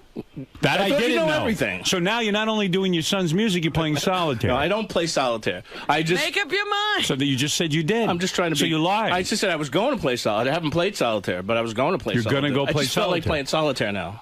Well, then why are you taking this job if you are busy with solitaire? Well, it's a Explain new that. thing, a new hobby I'm going to take up. Well, then don't work here. You're making a big mistake. You're some arguer. I'm terrible at arguing. I've told you that before. I cannot argue. It's like going in to take a test. Argue? You know all the Why material, are you arguing? but you fail. Why do you have to argue with me? You shouldn't even be arguing with me. I'm not. I'm not trying to Just argue. say, Howard, you're right. I did listen to my son's music during your hours. I told you I'd listen to it. I'm going to stop, and I'm going to show you how much work I can get done. Okay. That'll That's do. all. I won't That's listen. it. I Then won't you listen to don't have to anything I argue. shouldn't be listening to, and I'll do whatever I need to do for the show. How's that? Is that fine? That's good. I'm sorry that if And take a lunch break. By all means. No Fine. one's stopping you. Fine. You're yelling about this I don't lunch take break. a lunch break. No, well, take one. When Why shouldn't you have think lunch? I'm getting taken When do advantage you of, eat? Let me ask you something. You must weigh 300 pounds. When do you eat that you skip lunch? I don't buy that you skip lunch. I think you're didn't full say of you didn't shit. skip lunch. Yeah, go ahead. You misunderstood again. All right, go Yeah, ahead. you're not listening. Again. So I've misunderstood many times. Well, yeah, you say I'm working on my son's music said during your you time. don't I said take- I was listening to it. I wasn't working on it. Listening to it and working on it is this. You're calling me an asshole. And I didn't listen for 20 minutes or I didn't. Scott, it's maybe often and frequently. No, same thing. You're wrong. Often and frequently. It can't be often. It just I didn't often, have it before it's this frequently. week. You're obviously very excited about it, and you're playing it. I said that. Block it out of your mind. Fine. Do that at home. You're not in the band. Right. Ralph, you wish you had a thread of talent as much as my son Leave does. your son alone. Fucking asshole. Your son. He's blistering up the charts. Dope. Look, I love that you love your son, and I love that you're doing this for your son. That's great. But I love you too, and I need you to work This hard. is just bullshit. That's all. I apologize if I'm doing something that I shouldn't Well, be doing you during did your admit time. you are listening. It won't, I did. I said that yesterday. I So didn't for the deny 8 that. hours that you work, Yeah. put all your focus on your work. Okay, for those 8 hours. Right. That's and guaranteed. then listen. All you need for those 8 hours. That's right. That's guaranteed. That's all I need. That's I a need you promise. to put out, man. I put out whatever I can. Pretend I'm your son, and you're working. Work all weekend for me. That's a little retarded. Because your son ain't paying. That's retarded. You're my son. That's right. Pretend I'm your son, and you will work as hard I've for been me doing as that you for do. 23 years. No. I've been doing that. Dad, I don't buy it. All right. You don't love me as much as my brother. Now get to work for me. Okay. That's all I do. Howard's son. Howard's son. He thinks it's funny. Yeah. Oh, it's a big laugh. Well, now I have to put new monitoring in. You should give him more work. That's what I'm planning on doing. I got to keep him busy. I want him hopping too. Yeah, if he was. I like this guy. I like his work. I just want more of it. Mm-hmm. See? Mm-hmm. I want more of that work. He's good. I brought him all the way over from K-Rock. I'll tell you why, because he's good. And I like him. appreciate that. But I don't want you to get lazy in I'm your not old getting age. lazy. I'm not getting lazy. You know. He's getting comfortable and lazy. Right. A lot of free time. Yeah. Listen to drum tracks. Drum tracks. I take after you for a lot of free time. Like lazy. He's got a different job than you. Maybe Nobody you want can his figure that job. out yet. My job requires me to be lazy. Yeah. It's in his job description. maybe you want his job. That's something you'll have to talk to me about in private. I don't want Move over, Ralph. Yeah, really. Coming after you, Ralph. You know what I'd like to see you in? Big baggy jeans and a horrible shirt. There you go. And shave your head. I could really dress you up nicely. And try to grow a bad mustache. Does he have a bad mustache now? Yeah. Oh, God. It's not a mustache. Big gray mustache in the middle of his face. God, how horrible. It's been like this for years. I don't know. Just a goatee. I shaved the rest He has off. a goatee.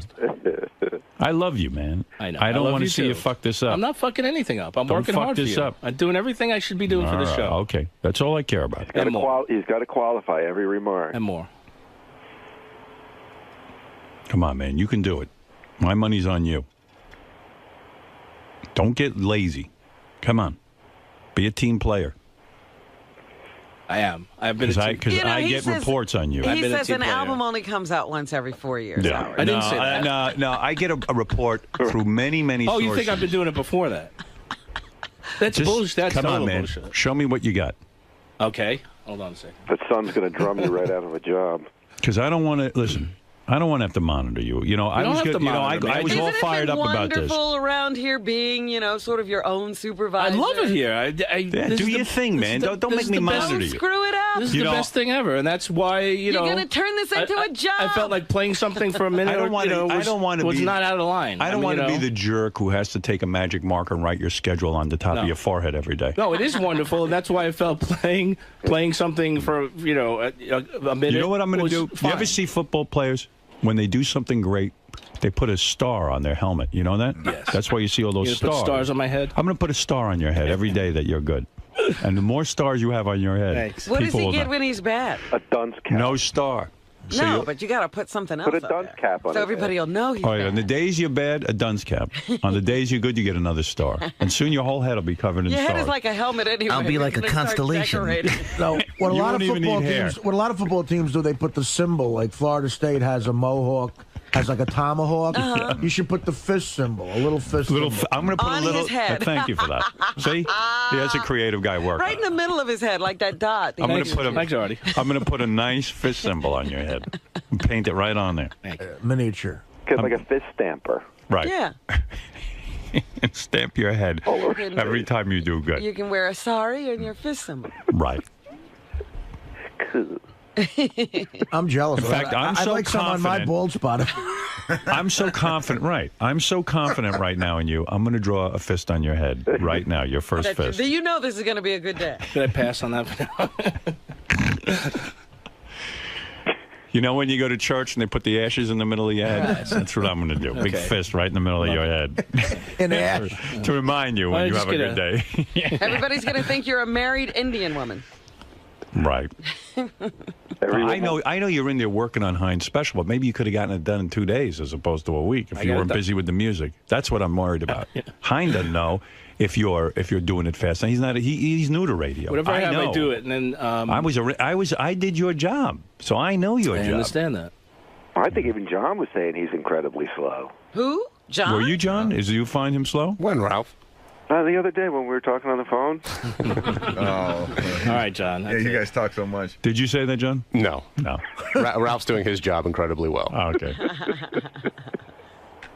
He said you're a big bald loser and you work really slow. Well, I'm looking forward to seeing those gold stars on your head because people are going to walk through the halls and go, "There's a winner." Thank you. Who's he? There's a winner. Muttley on the phone?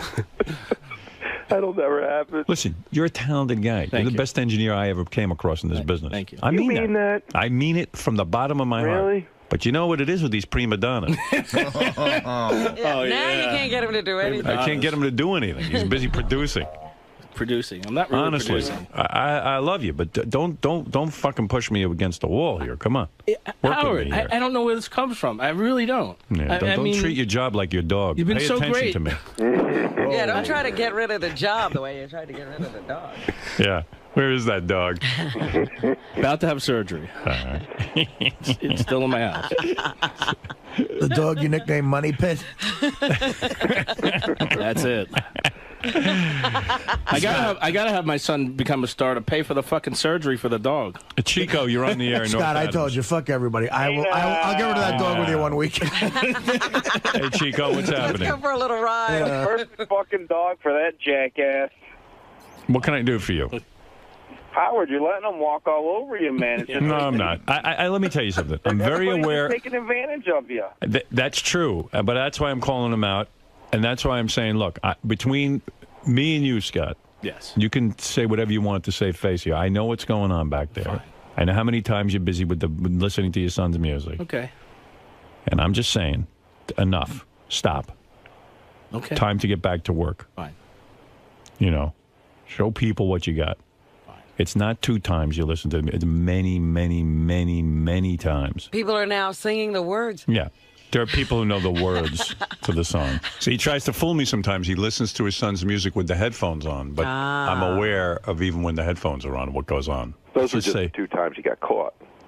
Oh, believe me, he's been caught more than 2 times, but he's got the headphones I guess on. I never put headphones on for anything else either. You say the song is not racing up the charts. It's a hit around here. By the way, just so you know, there is no song. It's not even, there's nothing. I put Sal in charge of a chart that's going to monitor your work. There it is. It's the Scott's work checklist. You can see him back there on the Howard TV. Put something into Scott's board where he could listen to what he's doing all day? Well, something like that is being worked on. Okay, good. Hey, Howard? Yes. You know, this is one of the best segments that Scott's done all year. I'm laughing my ass off out there. I think he did a great job today. Can we put a gold star? Put a gold star on his head and give him. All right, that's his first gold star. Okay. All right, Scott, you now have a gold star, and you are a winner today because.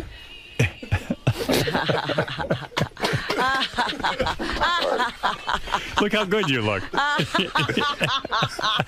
It's got to be smaller. I was looking for something to compliment my bald head. The hats look didn't work, fabulous. Now you're a winner. Thank you. Who's the big winner? You have to see this gold star. Oh, my God. The cloud's gone. I got a star now. You're a winner today. How proud do you feel right now with a big star on your head? I feel like I'm in 3rd grade again. I got my gold star, no more dunce cap, and I'm really proud of myself. Listen, I love the work you do. Give me more of it. Thank you. No problem. All right. You are good. Thank you. Your work is not being questioned here. It's just I need more of it. Well, yeah. Yeah, I need more of it. Okay. Focus. Output. Focus. You got it. Focus is the word of the day. Yeah, write focus on the star. John, take a magic marker and write focus on that star. Would you mind? No, that's all right. Do you mind? No, it'll be a good reminder when you look in the mirror. Here, it's all right. He can do it right there on your head. And be sure not to get any ink on his head. Yeah, write it backwards so he can read it in the mirror. All right, let me see it. Focus. Yeah, there it is.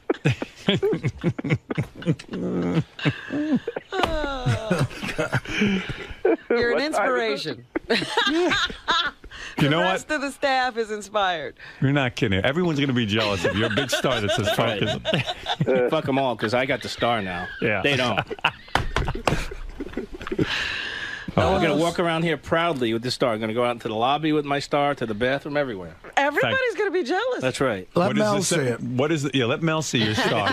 Let Mel for a raise. Well, he's working for that merger. He already thinks I'm an asshole. Let's go all the way. Do me a favor and don't take that star off all day. And in fact, what is the name of your son's band again? Emergency Now. They should change their name to Focus. Yes. Because you've got a big Focus star. That's Now. great publicity. Wasn't there a band named that? Emergency what? Now. Emergency Now. I didn't name them. A terrible name. I mean, Emergency Now. All right, maybe that's good. What do I know? A lot of young kids now like those kind of names. I mean, yeah. All right, listen. I know your son. Your son's a talented kid. Very I like talented. It. Yeah. Stevie Ray Vaughan's father had a star at work. Is that right? A lot of famous guitarists. I didn't know that. He earned a star like Scott? Several times. Well, that Richard makes a nice star, doesn't he? Beautiful. With the tape on it and everything. I have to go look in the mirror. You're not going to believe it. I can't stop staring at it. There you go. I'm so proud now. Look at that. Look, there you go. Look on the monitor. Beautiful. Can't see I'm bald now. You're not a bad-looking man. Not with your star. Yeah. Anything helps. What a look that is. All right. Listen, seriously, Scott, Let's thank start a new fad now. you. All right. Thank you. Please. Please help me. That's all I'm asking for. I need your help. You look like Gorbachev. A big stain on his head. Grape stain? Yeah. I don't know if I'm going to have any more room for more stars. Maybe I could put stars on top of that star. Oh, don't worry. He won't do anything else right. You're saying this is his only star? Thanks for the confidence, Ralph. That's it. You're saying this is his only star he's ever going to get? That's it. Yes, Jim, go ahead. You're on the air in Scranton. Good morning, Howard. How you doing? I got an idea. Why don't you put a fucking helmet cam on that bald head of his, and then you can record everything, and then Gary can watch the tape at the end. No, he's always had his work module. He's always at his station. I just don't know what goes on over there. I always trust Scott will be doing the right thing, but then when I do. But then I got do the right reports thing. about the music, and he's consumed. Howard, you want me to take care of this guy for you? I had to nip this in the bud. No, that's all right, Jim. I got it under control. No, verbally. Go ahead. Scott. I'm listening. Go ahead. Get the fuck back in your hole and engineer something, or you're fired, you bald, lazy fucking prick. Thank you. At least I can go back in there and Jim's do an something. excellent manager. Where do you work, Jim? What kind of work do you do? I'm a garbage man. Right. Well, let me tell you. You know what? Laugh all you want, Scott, but I'll tell you what. Made me laugh. I make $17 an hour. It's pretty good. No More one's than- laughing now, No, are I'm they, not, Scott? I'm not laughing now. Sorry. I didn't realize you made that much. Maybe I'll switch careers. In Pennsylvania, I'm fucking rich. Let me tell you, this guy's probably got a Houses mansion. here only cost $75,000. He's got a McMansion. Yeah, there you go. $75,000. That's right. You can buy a house in. You could buy a house in Scranton for $75,000. Wow. Is it a trailer? No. It's actually a home. 8 Full bedrooms. basement, 3-car garage. I got 2.5 acres. Wow. I swear to God, I'm not lying. And you paid $75,000? Actually, 79. Yeah, after all the closing costs and everything. Yeah. Wow. When did you buy this house? 5 years ago. Wow. Is it in the middle of a toxic waste? And let me tell you something. No. It's now worth $83,000. There you go. It's over an Indian burial ground. Property values really. You can't even get in for Shooting 80. up. You can barely get in for $83,000. What's your mortgage? 535, 550, something like that, and then my taxes on top of that, so I pay like $800 a month. You for better be everything. quiet. There's going to be a run on Scranton today. You're not kidding. I'm moving. Well, it's outside of Scranton. It's rural. I drive home from work every day and I almost hit fucking cows in the road. Why don't But I mean, we it's nice ever? and Why don't quiet. we ever do our show from Scranton? Yeah. We would live like kings. Yeah, screw Vegas. Oh, my Yeah, but the God. problem We is, could own Howard, Scranton. We could have 10 acres. The problem is you'd be in Scranton. And we can make $17 an hour. I'm jealous. What? No, I didn't mean your payments. How much money did you put down, and how much was left to I didn't mortgage? put anything down. I put no money down. Oh. Yeah, why would you put something down? Down. You want to get out of there. No, it's not bad, really. It's not bad. I grew up just outside of New York City, and I kind of miss it, but it's nice around here. It's rural, and then just 20 minutes away, you got the booming town of Scranton. Oh, you're not even in Scranton. You're, He's outside. Just outside, about 15 minutes outside. Why do you think it's $80,000, Artie? You know what? You can laugh all you want, but I'll tell you what. Bet This he's guy's. living in a mansion. Living great. He probably Dude, works. I'm living large, man. I got a wife. I got 6 kids living at home. 6? Can I tell you something? This guy, though, you make jokes. You see, they know how much garbage he picks up. In other words, if he does it in 20 hours or he does it in 1 hour, they don't care, as long as the garbage gets picked up. And if he doesn't pick up the garbage, there are people calling. Right. You see, with Scott's work, I'm not sure exactly how much. In other words, when he's working on a special, it might take him 10 weeks where it should have taken him 1 week. But if he's getting paid hourly, they do care if it's 20 Yeah, hours. see, you got to milk it. You got to stretch it out. You know what I mean? That's why I'm not I paying gotta- Scott hourly. I This could is- stretch my workout. I think that's what you're doing. No, I can do it as quickly as I could. Hey, come on, you got to put a little. You got to get a little fire under you, man. 53 hours a week. How much do you work, Scott? How many hours a week? Probably around 50. How much do you actually work, though, out of that? Probably around 1. 1 hour. Yeah. See? What did I tell you? All right, thanks, guys. All right, Scott, Thanks, thank Howard. you. I Thank you. appreciate it. I need your work. Thank That's you all. for the vote of confidence Ralph, and the star. I'm really proud of it. Congratulations on your promotion over Scott. Thank you. All right. Everybody and you too, was John. promoted over Scott. Yeah. Now Scott has 2 new bosses, Yes. Ralph and John Hine, and Sal is in charge of his work chart. Wow. I'll be checking in with Scott later today. See how Thank he's you. doing. All right. Thank you. Thank you. Thank you, Scott. You got your first star. It's great, isn't it? Congratulations. I love it. I'm not taking it off all day. It's a wonderful thing. Life's great. Thank you, Sal. I appreciate it. No problem. Love it. Now, if you all excuse me, I have to close the door and talk to my boss, John Hine. We have to work. We have to get work done. So, Sal, are you going to stay in his room all day just to make sure he gets work done? Absolutely. I love Scott. I think Scott's a great guy. I think he's a great worker. And I think it's time we show the audience how hard of a worker Scott really is. So far, since he's gone back to his studio, he has spoke to John Hine privately. Okay. He started drinking his coffee. And he sat and did nothing. Then he took the star off his head, refusing to cooperate. When I put it back on, he removed the star again. He's doing tasks in the wrong order. He's not prioritizing. He got up, did nothing, sat down again, did nothing. He failed to meet deadlines for the game show segment. He's being a wise ass, said he was jerking off when I asked him what he was doing. So, Scott, do you think, is it going to be smooth sailing from here on out? It seems like... No, it's not going to be smooth sailing. Why would it be Well, you went in really defensive, and then halfway through your mood changed, and it seemed like you were cooperating better. I always cooperate. Yeah, but when you went in, you started screaming. Yeah, because he's just busting my chops. And now, how do you feel about having Ralph and John and Sal watch over you every minute? It's fine if that's what they want to do. That's not going to get to you? No. Is it going to... Not worried about it. Is it going to hinder your relationships with them? I don't think so. I just do what I do. If they want to watch me do what I do, then it's fine. It's not going to change what I do. But what I have to, it's not going to change my job, but what I have to do. So needless to say, you're not going to play any more music, or your son's music, right? No, I'm not going to do that. All right, keep up the good work. Now of You're So Vain. Why is this After special? all this talk, what do we need You're So Vain for? You won't tell me who this is about? Please tell me. Come on. Stop with the nonsense. Let me know. No, it's. I'm going to go to that James Taylor and smack him around for you, and you're not going to tell me right now, my audience, who You're So Vain is about? The answer would be so,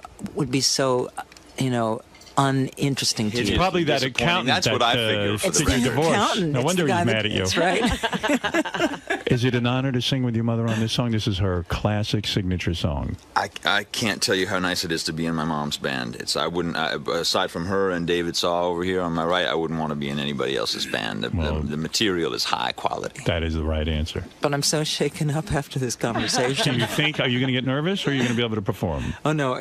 I was fine until I came in here. I should have waited. Do it. This will calm you down. Okay. This is a song you wrote many years ago, and yet you were doing a different take on it. Okay. And I will watch Jill Delabate as well. I'm very impressed with Gary's cousin being in the band. All right. I'll shut my mouth now. Ready?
See, I like that arrangement. Excellent. Thank you. And I like the dynamic of you and your son working together. Yeah. He's the type of guy you would have been attracted to, when you were that age, right? How could any girl not be If attracted she hadn't to learned her him? lesson yet. Are you getting laid like crazy or what? What's your story? You know what, Howard? I can't pull a girl for the life of me. I can't even get a girl. What? I can't even get a girl to look at me. Get out of here. Honestly, you're man, joking. I'm a virgin. Stop it. Now you're making a joke. I really know. I wouldn't kid you. I'm not allowed to come to a party unless I bring Ben. Yeah, I can't get him to look at me. It's really terrible. He gets tons of chicks, I bet. Oh, that was a lot of fun. You guys all sound great together. This could work, this whole band. I like it. It's a good arrangement. Now, what made you come up with that new arrangement? But that just must have been an inspiration that came to you in the shower or something, right? No, it was, David and Ben and I were sitting around the house on the vineyard, and I realized that I couldn't quite do it the way I used to do it. Just, vocally, I just don't have the prowess or the notes. So you came up with something new. But also that we actually wanted to do some newer version. That line so you say. we've done a bunch of songs. We've done about 6 or 7 of the old new arrangements. Yeah, totally. When new you say you gave away the things you loved, and one of them is me, I got the chills. That was beautiful. That's a really, really good song. That's a real good song. I wish I had written that song. Yeah. I just don't have the sensitivity. I could have written it today. You told Dick Ebersol who that song's about. He's the only one who knows. Oh yeah, He paid $50,000 to find out who that song is about. It's true, but he brought over 9 of his friends. He did. Oh, yes. So there are 9 people who know, 10 people who know. But they all were made to sign confidentiality clauses. Do you know? I don't know. I don't know, and I'm so sure that I'd be hideously disappointed unless it was you. That I don't even want to know. It is me.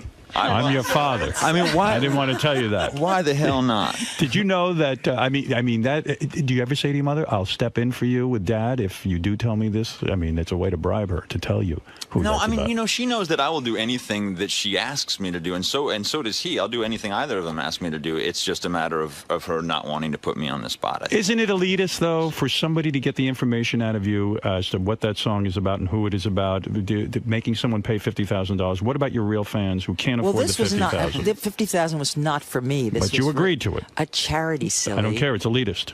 You should tell your true fans now who this song you know is what, about. Howard? So many people know. Oh, they do. Then she would have to. In pay, fact, would she I have will to tell give the you, money? but not on my. Well, no. Here's the thing. Would she have to give the money back to Dick Ebersol now if she said it on the air? Absolutely not. I say think it's fine. She would. We have to read the fine print. Is it possible this song is about a woman? You have hooked up with women. I'm sorry, Ben. I don't mean to shock you, but your mother has hooked up with women. I know this for a fact. Somebody has to, since I can't do it. Right. How many women? I recently said in a magazine, which is largely a gay magazine, at the very end they said, "Are you or have you ever been gay?" And I said, "Well, I can't say that I'm not gay." Is Jill Delabate a lover of yours? Jill is a lover. She is. You really have made love to women, famous women? Have I made love to famous women? No. Is that a lie? No. In front of your son? No, it's not a lie. I have been come on to. Yes. But I was too uptight. When did you try it? I was too uptight. You've never tried it with a woman? No. Oh, I see. But I wish very disappointing. I wish that I had. I think I'm too old for that. I mean, I have a fantastic boyfriend now who's almost a woman. This guy you're with now is a doctor, right? A surgeon? Yeah, he's incredible. You like him, Ben? I do. You do? I read that you go into the operating room with him. He operates on children, and you sit there and hold the kids' hands. Is that allowed by law? I don't hold. I Carly Simon in the operating room. I can't hold their hands because my hands aren't as sterile as they should be. But I wear the cap and I wear the blue suit and everything. And you're in the operating room. And I'm in the operating room and I sing to them while they're going under anesthesia because they're scared. And so does he ever allow you to sew them up or to perform surgery? No, but I sew him up a good deal of the time. You really dig this guy, huh? I do. You're happy? Yes. You gonna marry this guy, or are you? I don't think so. I don't think marriage is in my future again. Are you done with marriage?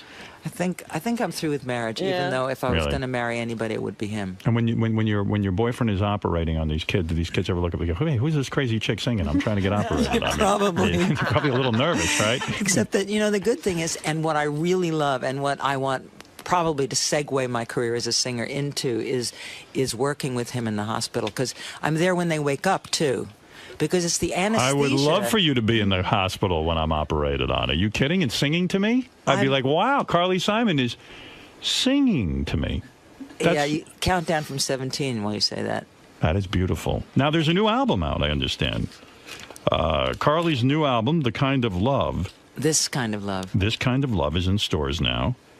And for Carly's upcoming tour dates, smart. You have an up-and-coming tour date You have for me? upcoming tour dates. Go to carlysimon.com. So you will be out on the road. Well, this is... You will catch up to James Taylor in terms of net worth.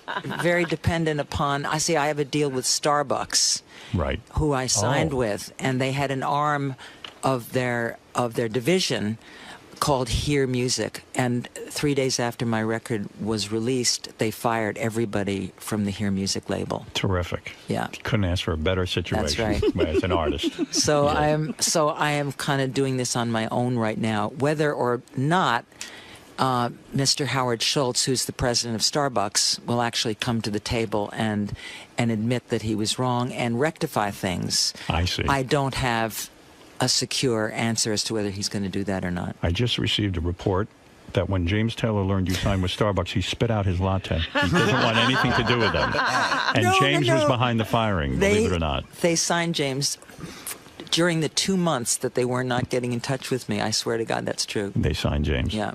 You two cannot get away from each Yeah, other. they're always involved in the same thing. There's a stipulation that they're not meant to be on the same shelf at the same time. I like that. Everyone knows it. You know, I'm looking at your hair right now, Ben. Your father was Mick Jagger, I think. You've got a full, thick head of hair. You know what? I think that it's possible that THC cures baldness. That might be it. Who knows? No, his father was Miles Davis. Aha. That's shocking. I hear you're 25% black. Is that true, Carly? 1/8. 1/8 black. Myself also. I am 1/8 black. Are you really? Are you an octoroon? I'm an octoroon. A fellow octo. That's right. It's the best combination to My have. mother is mostly black. Carly, thanks so much for coming in. And I should mention on Howard TV, you can check out Carly's performance of You're So Vain. I want to thank your band. They were great. Great guys. Smart. Keep quiet. You know what I'm saying? Carly, how'd you think it went in there? My mind is completely blown. It's just, Why is that? I just want to laugh and cry at the same minute. I'm really pretty blown out. I'm amazed. He's so powerful. He really is, and so completely cuts through everything. You know, there's nothing false about him in the least, and he's not afraid of anyone. He's not afraid of any reaction. He's not, he just tells it like it is, and he's funny, and he's searing, and he's brilliant. I just love him. Now, Howard was kind of playing the mediator role. You know, you were talking about your relationship with your ex-husband, or lack thereof, and you said that you would like to be on speaking terms with him. Do you think this is the start of reconciliation between the two? Or he could move to Alaska. Could have been bad. You know what? I think that the more that something is focused on, and like that sort of negative way that this has been focused on, primarily because how weird is it that two people who've had 2 children together have not spoken to each other, who are not in touch, who don't know I don't know his address or his phone number or anything. How weird is that? Of course it's going to be, the spotlight is eventually going to be on it, and I didn't put it on it. It just was because it is the. Am I supposed to be looking there or there? Right into the camera. Oh, because it is the way it is. If you don't force it, it just takes being on Howard. I mean, and that was the most. I felt truly. I don't know what kind of a spotlight you feel like on Howard that you don't feel like that you're on anywhere else in the first place. He's so disarming, but he was also so kind. He's so kind. He can get a lot out of you, right, without you even being hesitant about it. That's not what I'm even saying. He's kind, and he's smart, and he's genuine, and he cares about. I felt that he cared about me. I felt that he cared about Sally and Ben, and that's what I came. I mean, the other times that I've been. I mean, yes, of course he makes the salacious comments that he has to make. Those go right by me. I don't think of that. I think about the very fact that his I know that probably nobody else has ever said this about him, but he's dear. From America's Got Talent and the winner of Apprentice, the Celebrity Apprentice. I don't really, I was going to say to Gary, don't bring Piers Morgan in because I don't know who he is, but I have seen America's Got Talent. He's the British guy. He's like the Simon Cowell of that show. Right. And there was an article in the paper yesterday that convinced me I should have Piers Morgan on because they say that show is better than American Idol and that it really is the true competition and talent contest that America's been waiting for. Really? They gave it a great review. People love it. America's been waiting for a true talent contest? According to the New York Post. I didn't realize. Piers Morgan. I don't really know Piers' work, but he is like a Simon Cowell. And people But on it. Apprentice, he was a real dick, apparently. Yeah, People couldn't stand him. But he won. Yeah. Donald Trump could stand him. Never heard of him. Yeah, he's a British guy like Simon Cowell, and he gives his opinions. Oh. Yeah, where else do you get a name like Piers? You know what? This England country doesn't have a good track record with Brits who give opinions.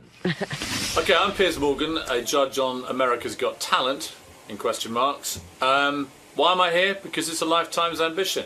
I've spent the last 43 miserable years of my life waiting to go on the Howard Stern show. And I finally got the call. And I've met the Queen of England 4 times. I've met presidents. I've met Nelson Mandela. I've hung out with Tony Blair. This is it. This is the big one. I'm not nervous through fear. I'm just nervous through adrenaline, excitement. Biggest moment of my life.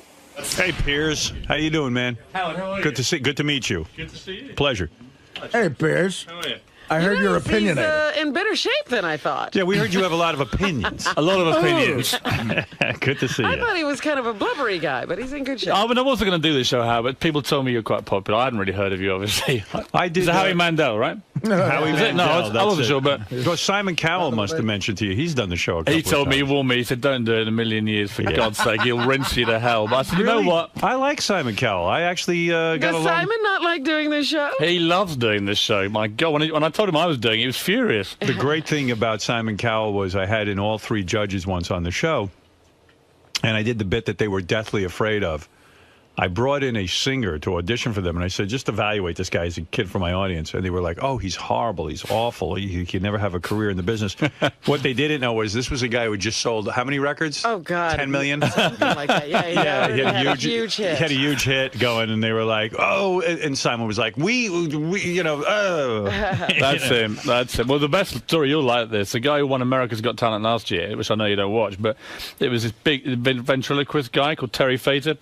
So Simon says, oh, ventriloquist's not going to make me any money. God, forget it. Leaves him, right, just to go off and fend for himself. Right. 2 weeks ago, he signed a $100 million deal at the Mirage in Vegas. Is that right? Biggest Vegas deal in 5 years. Yeah. Simon would not sign Simon him. doesn't get a dollar. It's one of the funniest stories of the year. $100 million. $100 million. Shows how much he knows. Why was the guy so good, the ventriloquist? Like, I love ventriloquism. Well, the twist he had was he does singing impressions himself, and then he does ventriloquism through the puppets. And 2 years ago, he brought them together and does singing impressions through the puppets. Right. So the puppets, like turtles, sing Dean Martin, but he's brilliant. And it's an amazing act, but Simon just never got this. To him, he wasn't a singer, he wasn't 19, it was never going to happen. He's a puppeteer. Fantastic, yeah. Yeah. And Simon could have signed him and actually participated in the $100 million deal. He could have had a big cut of that money. He would have been the manager, so to speak. Exactly. Yeah. Wow, no kidding. If he'd been a singer, Simon would be laughing all the way to the bank. But because how do you get a cool job like yours? I think your job is really terrific, that you could sit there every what week. were you doing before? Yeah. I was a tabloid newspaper editor for 11 years in England. Oh. Yeah. So, I mean, you're a legitimate guy. You've been in the business, sort of. Yeah, I used to write crap about Simon, and he sort of admired my work, and eventually I got fired. I mean, you talk about the guy who's been fired from the baseball team. So you would write bad things about Simon? Of course. And so Simon sort of took you, co-opted you in a way, and brought you into his organization to shut you up. Yeah, his exact words were, I need somebody even more obnoxious than me to come and judge this show, America's Got Talent, and I can't think of anybody more vile than you, so do you want to start Monday? I said, where is he? He said, Hollywood. I said, get me out there. What are the kinds of things you would write about Simon Cowell? I mean, you found him to be grating and obnoxious? Yes. Yes. And you would write that, and now that he is your boss, in a sense... Now I've had a dramatic sea change of opinion. I think he's a handsome and powerful man. So everyone can be bought off. The worst thing about him is that we went to, you'll know this place, Stringfellows in London, right? It's like the Scores of London. Right. It's about a year ago. This sums up my relationship with Simon. So we go in, and all these girls gravitate to Simon, these lap dancers, like a sort of like the ultimate babe magnet. Well, and he's I'm a rich sitting guy. there, right? So I'm sitting there on my own. He's there, worth 150 million, blondes everywhere with pneumatic breasts. And I end up with one lap dancer comes to me who's Polish and wants to read me weird Eastern European poetry. And it just about summed it up. I look at Carl, he's got 17 blondes crawling all over him. I get the Polish lap dancer who wants to read poetry. But now with the success of the show, you know, you certainly must be getting some. You divorced your wife recently, right? I did. Right. You got successful. Is that part of the success model? I think it was successful for her, she'd say, yeah. Yeah. Did you have to give up half of your money? More. Really? More than half. Did that How just much did break you your have? Never heart? get divorced in England, What Howard. are you worth that you had to give up half? More than half less than I used to be. You're a millionaire, right? Pardon? Are you a millionaire? Dollars or pounds? Pounds. Yes. I was both. I was only playing with it. You know, the thing is, though, as the editor of a newspaper, you don't get paid a lot of money. So I imagine with this TV show, you must be getting paid something. Yeah, I used to get paid. You get paid pretty well as an editor, but it's nowhere near as much fun. I mean, God, the idea that I now roll around America just abusing people and get paid for it's fantastic. It is fantastic. And to be on the game show, you don't really have to sit there and find the talent or do all the work. You just sit there and judge, and then your day is over, right? Yeah, the only thing is you do need eventually, through all the train wrecks, to find something that is apparent talent. And I must say, the premiere last night was pretty good. I mean, we found 3 acts that I would say, you know, people talk about the success of it and why it's different to Idol. You don't get a show where you have the range of madness and then talent that we had last night. Someone said in the paper yesterday, the reason your show is better than American Idol is because you, first of all, don't have an age limit. That was the key. Yes. That anyone could enter. Any age, any talent. And they said any talent. Right. That's we the say, beauty part. That is not just singers. We had a guy. A ventriloquist could not win American Idol at a certain age. He's not even getting We had a guy, I think it was Chicago, came and said, he's a 7'2" giant called George. So we said, okay, what's your talent, George? And he says, right, what I'm going to do, I'm going to drink milk through a large straw through my nose and wrap it around my body. Okay, and there's a twist, he said. He's enormous, this bloke. And the twist was a load of explosives he'd secretly strapped around his stomach, began firing off as he drank this milk through his nose. Right. And at the end of it, there was just this sort of stunned silence. Right. And I thought then, I'm a perfect judge for this, because I'm probably the only person in the world who could claim to be an expert at giants drinking milk through the nose while blowing themselves up. But can you judge that? I mean, can anybody? But what did you say about the guy? Did you say, well, I can't see this sustaining itself, or did you allow him in the competition? I used the only phrase I could, which was I've genuinely never seen anything like that before in my life. What does that mean? Does he get to go on and compete? Or? I don't want to ruin the fun, but he was actually a very clever actor. He was the kind of guy you'd see at the back of a circus in one of those cages doing weird things. And that's interesting, a geek show. So the fact of the matter is that guy could go on and win, couldn't he? Yeah, you know why? Because he's entertaining. And he could do something like that every week. The thing I love about this show compared to the singing shows, you've got to be the best singer, right? The dance shows, you've got to be the best dancer. Our one, you've just got to be incredibly entertaining.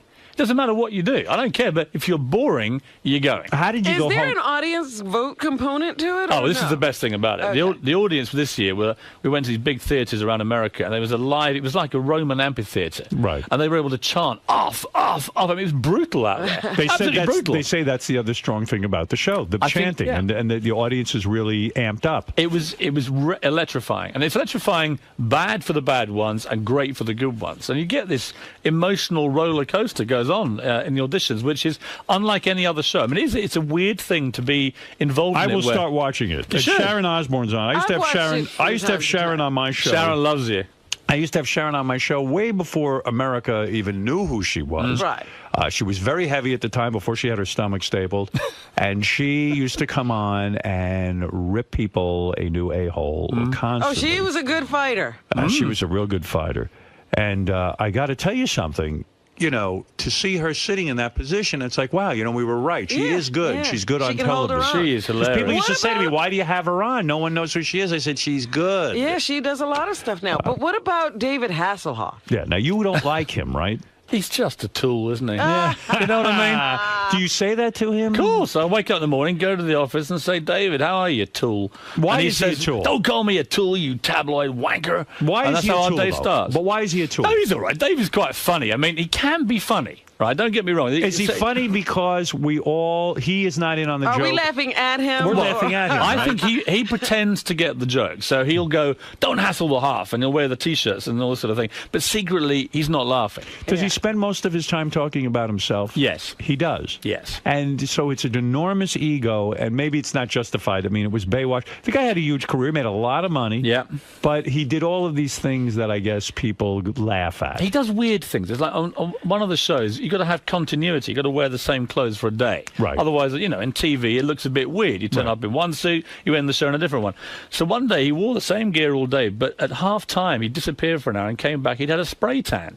So his face had gone a different orange. And it's like, Dave, do you forget it's his one show today? So when you watch it on telly, it'll be like, wow, David Hasselhoff just got a suntan halfway through the show. And there's no explanation. He went, God, I didn't think of that, man. But he was funny. I mean, I told people, they said, come on, is he really funny? I said, look, it was a day when he came in, and I said to him, I've had a ticket to the Playboy Mansion Midsummer Night's Dream party. I said, it's fantastic. And he went, my God, man, it's the greatest show ever. He said, the chicks are going to love you, man. And I said, well, yeah, but unfortunately, my girlfriend's here, and I've got to take my girlfriend. And he went, what? And with that, another act came on, and I could see him pondering the enormity of this crime that I was committing.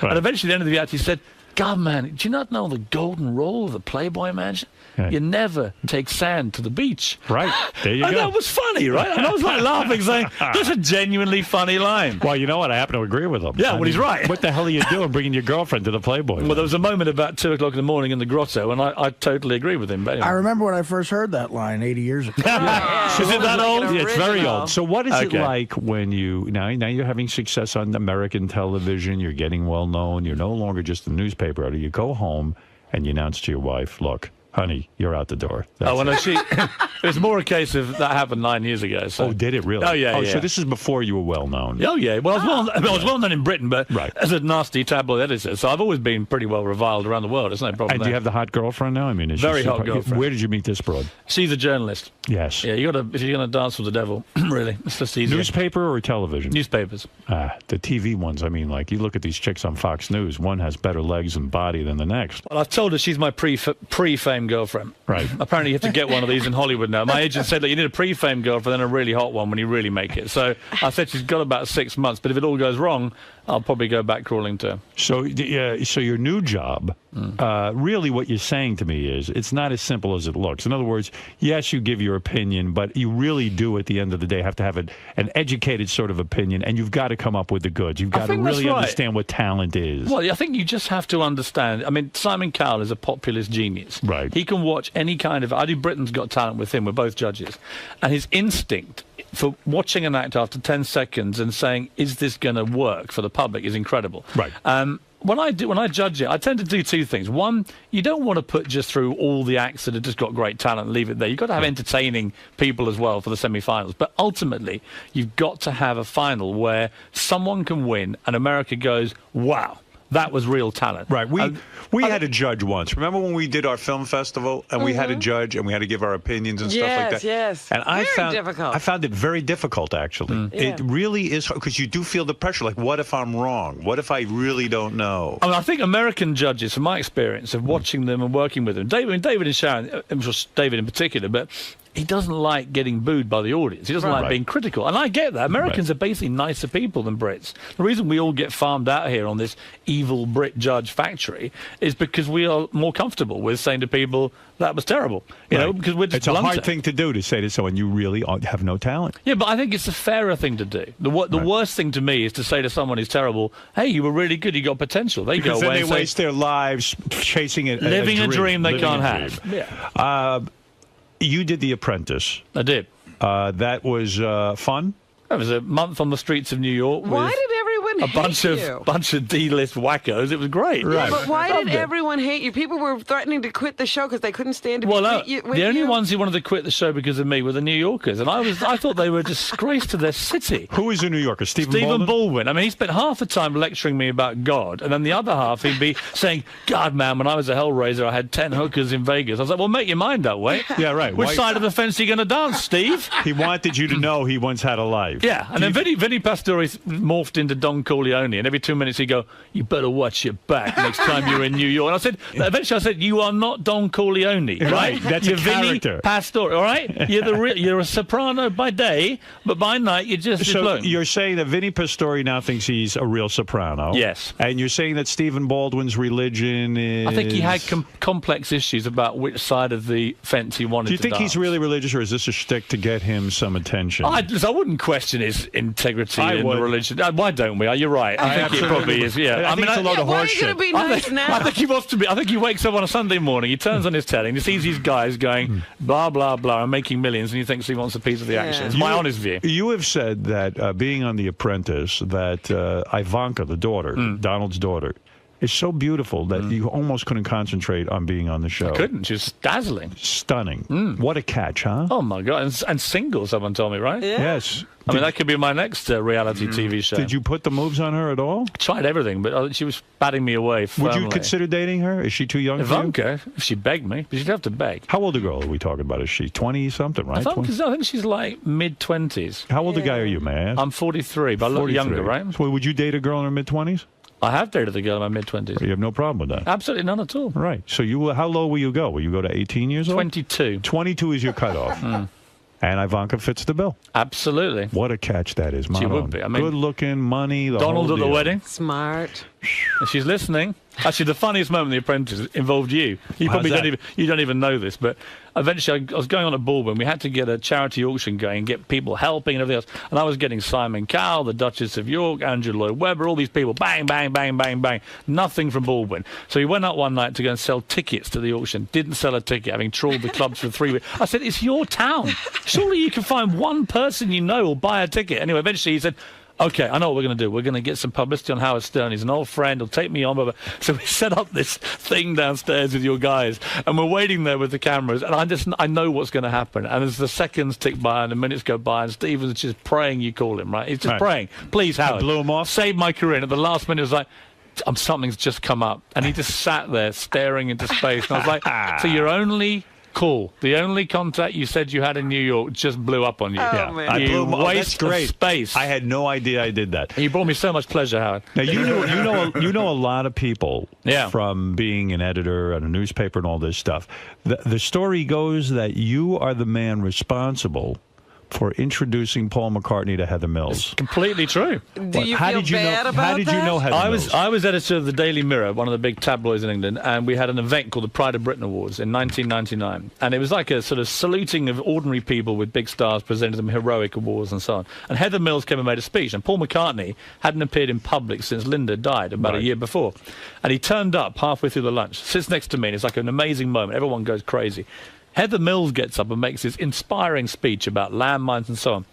And you actually see it's a video clip where Paul McCartney nudges me with his elbow and he says, "Who's this?" And to my utter undying shame as a Beatles fan, I tell him this girl's great and she's this and she's a vegetarian and she's got long blonde hair, and you do the maths. And afterwards they met and they got on really well. Were you surprised that he was attracted to a girl with one leg? Seriously, I'm very shallow. That's a tough Did she know? Do you know, in all honesty, yes, I'm with you on that. I find it a bit weird. But did he know at that time that she had one leg? I don't know at the time. I don't know about that. I do know that he knew that he thought she was quite a nice person and not the greedy, grasping little gold-digging hoe that she turned out to be. So I would like to publicly apologise to Paul McCartney because Have you seen him since? Yeah, I keep apologising. He keeps reassuring me and sort of comforting me and saying, "Don't worry, man." I said, "Look, I saw his daughter last week and she just shook her head at me and said, why? Why us? Why did you choose our family?" Right. Stella McCartney hated Stella's very cool but guy. She hated her. Yeah, and she said, "Dad, what the hell are you doing with this woman?" And of course, the more we found out about Heather, the worse it got. And the good news, though, from your point of view, is that she's decided she's so hated in Britain. She's the most hated woman in British history now after skinning him for $50 million. Right. She's coming to America where she says, quotes, "They love me over there." So congratulations, New York. You're getting Heather Mills. So you were duped in a sense. You were not a good judge of her. Do you know what? I was taken in like he was, and she was very, very good at that. She would make out she was this great charity fundraiser, and she was an honest woman. But in the end, how soon did you realize it was a big mistake? How long did it take you? I think it was when they got married. Even then, it seemed okay. But there was I was getting feedback from people who know Paul McCartney saying that she was getting very irritated that all the attention was going to Paul when they went out. Right, that's what I And heard. it was like, and eventually it was quite funny when the divorce papers came out and you saw just how she was trying to get like 500 million or something. It was ridiculous. Right. So I wrote this piece in my newspaper column in England, just tearing into this gold digger. And at the end of it, it published, and she rang me, and she went screaming, "What have you done?" I was a screaming banshee, and she said, "God!" And then eventually she stopped in mid-thing, because I said, "Well, I'm not putting up with you talking to me like this." I said, "You're just a greedy gold digger," and that's the end of it. And she said, "What?" And eventually she calmed down. She said, I know what it is." And that Geordie voice of it. "I know what it is.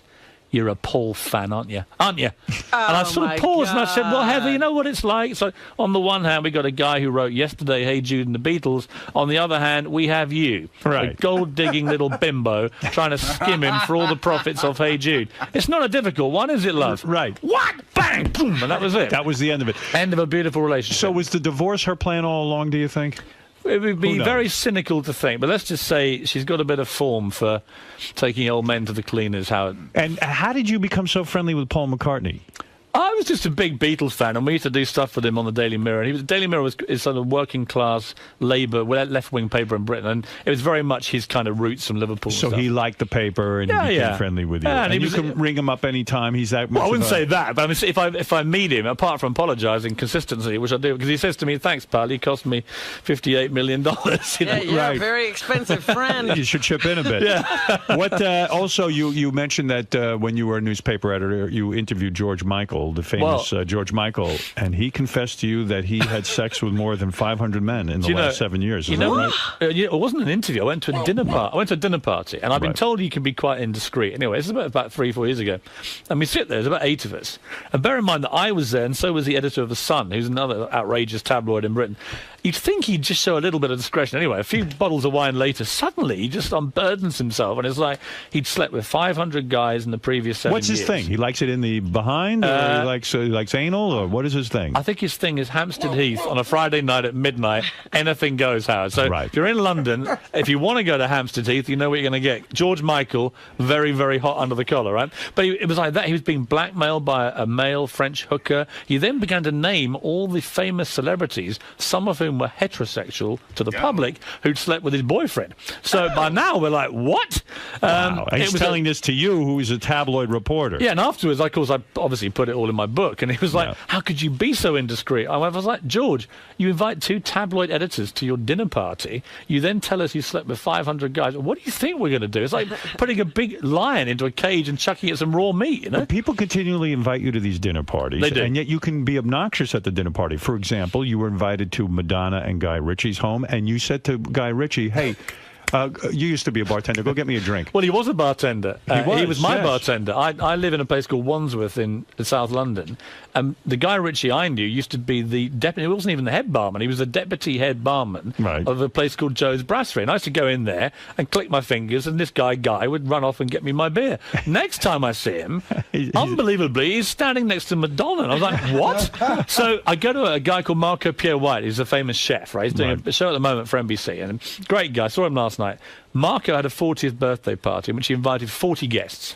And 2 of them are Madonna and Guy Ritchie. So I've had a few drinks by now, and I'm thinking, well, this could be quite funny. So that's Madonna, grim-faced, not drinking, doing a bit of Kabbalah and aerobics, the usual kind of crap. As she does all that stuff, she walks past, and there's already been... She's in a bad mood because there was an outrageous comedian called Bernard Manning. Yeah. Remember Bernard Manning? Not really. I mean, the most offensive, racist, sexist pig you'd meet in your life. And he'd done his half-hour turn, and I remember because Madonna had this cap on, like a racing cap. And after about 20 minutes, she obviously wasn't laughing. Guy Ritchie was laughing. She wasn't laughing at all. And he just looked down at her and he went, "You're right, love." He didn't know who the hell she was. And he went, "You know what you look like?" And there's a famous jockey in England called Lester Piggott, right? Famous jockey. And she went, "You look like fucking Lester Piggott's sister." Like this. And Madonna just sat there in this cloth cap, dying of death, and everyone was howling at her. So she was already in a bad mood. So as they got up to walk around, I just said, "Hey, Guy, for old time's sake, mate, get the beers in, can you?" And he was laughing. She was incandescent. I mean, wow. You find her attractive? Not at all, mate. Not a good-looking woman. I mean, never has been. You don't like her? And you know what? 50 years old, Put the clothes back on, love. Is Yeah? Guy Ritchie a... He's all right. He's a cool guy. A good guy. I like him. Do you think he's in the marriage because he's in love with Madonna, or is he a guy who wants I think you'd have to be in love to stay in there that long. I mean, I like Guy Ritchie. He's a good bloke. I just find her it's just demeaning to be doing it at 50. Put the clothes back on. Let too your much. kids do it. You know what I mean? That's right. She's too old for that. Yeah. Did you put the guys that George Michael outed in your book? Well, I couldn't put them all in because some of them it would have been a bit of a surprise to their wives. Who'd you put in there? Who did we put in there? I think I better be careful here. I mean, Did you get sued over the book? No, because I was Are careful there about different laws here and there? Has your book been published here? I just don't think it'd be wise for me to start rattling off the names of famous Hollywood men who are married. Only the ones that are in your book. Yeah, I'm just trying to think who we put in there. Maybe you better be careful. I think I better be careful. Let's put it this way, Howard. I'm happy to name them. That's great stuff. Well, Piers, you're doing well. Let's face it. Piers Morgan is on America's Got Talent Tuesday nights at 9 o'clock on NBC. You're clearly in the zone. I mean, it sounds like you're becoming America's favorite. I don't like that. Say that again. America's favorite. Thank you, Howard. Piers Morgan, I'm happy to meet you. Can I say I've met everyone, right? Nelson Mandela, the Queen of England, Tony Blair, Arnold Schwarzenegger.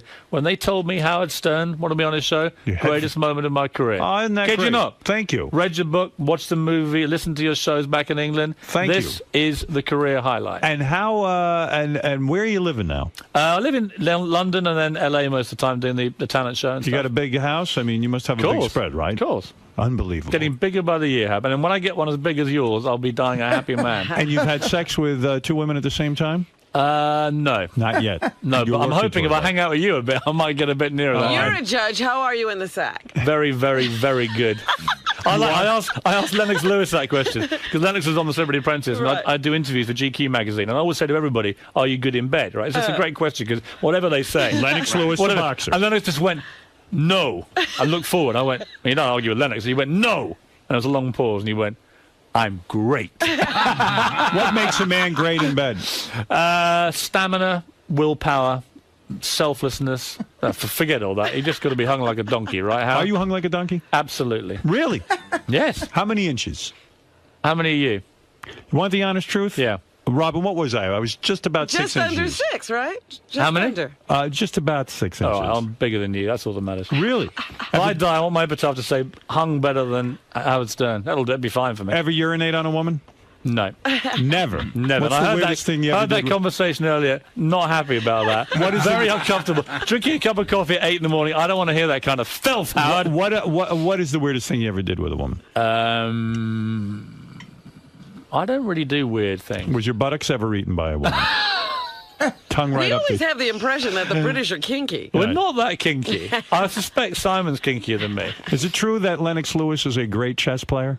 He's a fantastic chess player. Are you a fantastic chess player? I thought I was. We played chess every day on The Apprentice to while away the boring hours when Vinnie Pastore was dying of a heart attack and Stephen Baldwin was telling us about hookers in Vegas and then preaching to us. And we played chess every day. We played 39 games. Chess is a big game in England. And I love chess. I was my school chess champion, played it all my life. What is your rating? Well, I don't know what rating is here. We don't really do it that way where we are. But I'm not bad at chess. Right. Lennox beat me 38 times out of 39. Wow. And what he did to make it worse... You must have been shocked because he's a boxer. I mean, Exactly. And he says his mum taught him and his mum's better than he is. But the great thing about Lennox is he couldn't stop showboating. So just before he made the crucial move to beat me, he'd stand up and then very slowly walk around the room like a kind of funeral march. What a dick. And it was like, so I would be thinking, I've got him, I've got the bastard, right? I'm in here, bang. Went in to get it, and suddenly he'd get up, and I'd go, not again, where's he going? And this slow walk around the room. I mean, terrible gloating. Would you play the game with time controls, or there were no time controls? Well, we had days to spare, so there was no time control. But he plays chess like he boxed.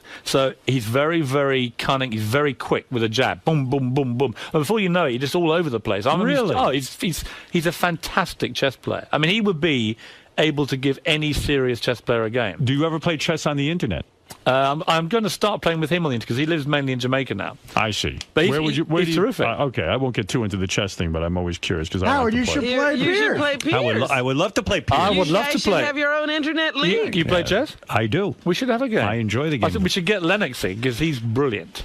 Well, we will have a little round robin. Let's won't get we? Lennox. Next time he's in New York, let's get it on. Let's have the Howard Stern Chess Championship. Let's go, man. Come on. We'll get Heather Mills. Yeah, we'll Yes. get George Michael. All right. That way we're going to get loads of stories, and she's going to skim us for our money. Perfect. Well, I've never actually played someone of regular intelligence. I only play retarded people in chess. Yeah. And I always win. But You'll do well with me. As long as someone has a low IQ. Let me ask Pierce something. Do you think it takes away from the fun to play on the internet? Because Howard doesn't play with a board ever, right? Well, it'd I be would fun. like to. First of all, in America, you can't find anyone to play on a board. So I go on this ICC, the Internet Chess Club. Yeah, I know It's it. a I know it. worldwide thing, and Yeah, you yeah. go on and you play different people. I would love to play somebody in person. Go down to Washington Square Park. Well, The no, trouble but is, if can go to you don't those play clubs. with a real board, you can't chuck everything everywhere when you lose, which is Right. quite a pleasure sometimes. I think, isn't Yes, it? It yes, is. Yes. Do you get embarrassed when Lennox Lewis beats you 32 times? Oh my God, it was humiliating. But I thought I may as well write about this. I wrote about being beaten by Lennox at chess, and it was like, it was funny. Some people were like, "Well, don't be so surprised. Not all boxers are thick." Lennox is one of the sharpest guys I've ever met, and that's why he, in the end, it's interesting. Walking around New York with Lennox Lewis, because I've loved boxing all my life. I'd forgotten, obviously, he knocked out Mike Tyson. And this was the big New York hero, and it was the biggest reaction to any human being I've walked with ever. It was incredible. And the respect for the guy, because he only got knocked out twice, Lennox Lewis. And both times he said to me, I went back and I beat those people. Right. And that was very important to him. So he beat everybody there was to beat. And it was this chess mind all the time, always 3 moves ahead. Great guy. The other great guy who I heard you do on here was Tito Ortiz. Yes. What a charming guy he was. Again, much smarter than you think. Yes. And he's got Jenna breakdance. Jameson. Yes, he does. And who knows what goes on there. Well, let me tell you. Here's a couple of people want to say hi to Piers. And then,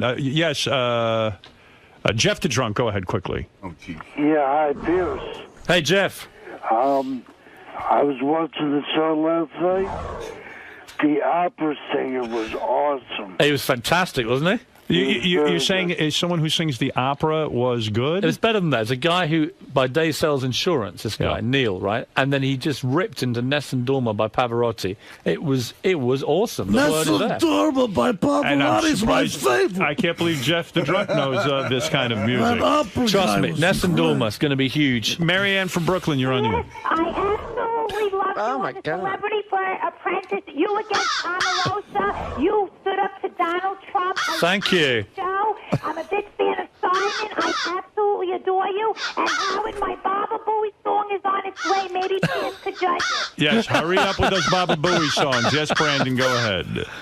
Hey, Howard, love you guys, man. Thank you. I just wanted to say, Piers, man, I've never heard of you before, dude, and you're a fucking funny motherfucker. Well, fuck you very much indeed. Howard had never heard of me before. Well, Piers is coming on blow. strong. He's coming on strong. In a couple of years, we won't even be able to get him on the show. You'll always get me, Howard. I'm There you literally, go. I said to your producer earlier, I'm available not just now, but every day you ever want me. Well, Piers, we might have to have you come in here and judge something the next time we do it. And I'm available for anything. All right, excellent. Piers, you're a good guy. I appreciate you coming on the show. Piers Morgan, America's Got Talent, Tuesday nights at 9 o'clock on NBC. He's living large with the big house, the girlfriend, and he hates Stephen Baldwin, I think.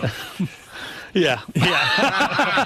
Sounds like he's got a license to print pussy, this guy. This is nice. It does, doesn't it? You're right. It Yeah. sure does. Unfortunately, I love my girlfriend, so it may be a bit of a problem. You have any Playboy Playmates in your past? Well, Tiffany Fallon was on the show. She was lovely. But you unfortunately, well, she slightly ruined things by announcing on day one she's pregnant. But you didn't by a make love to her. multi-millionaire rock star. It killed everything. On every level, I was finished. All right, Piers, we'll take a break. Thanks for coming in, and Hey. good luck with the show. I hear it's doing great. It was America's... seriously a pleasure. Thank All right, you. Thanks, Piers. Piers. Survived, Howard. How was that, Survived. man? Fantastic. Looks like you made a new fan and a chess partner. Well, I'm going to be playing chess with Howard and Lennox, and I feel like we've just bonded, lifetime relationship. So what did you like about doing Howard's show? We can say what the hell you like, can't he? It's fantastic. And he just goes with it. In fact, the more disgusting and depraved you get, the more he likes it. And that was brilliant. You know what? Howard's a legend. I mean, in my neck of the woods back in London, all we know about Howard is there's one DJ in the world worth going on, is Howard Stern. He's the number one. And I've done a lot of radio, a lot of TV in my life. Now I've done Howard Stern. I can die a happy man. All right, man. It was a great interview. Thanks for stopping by.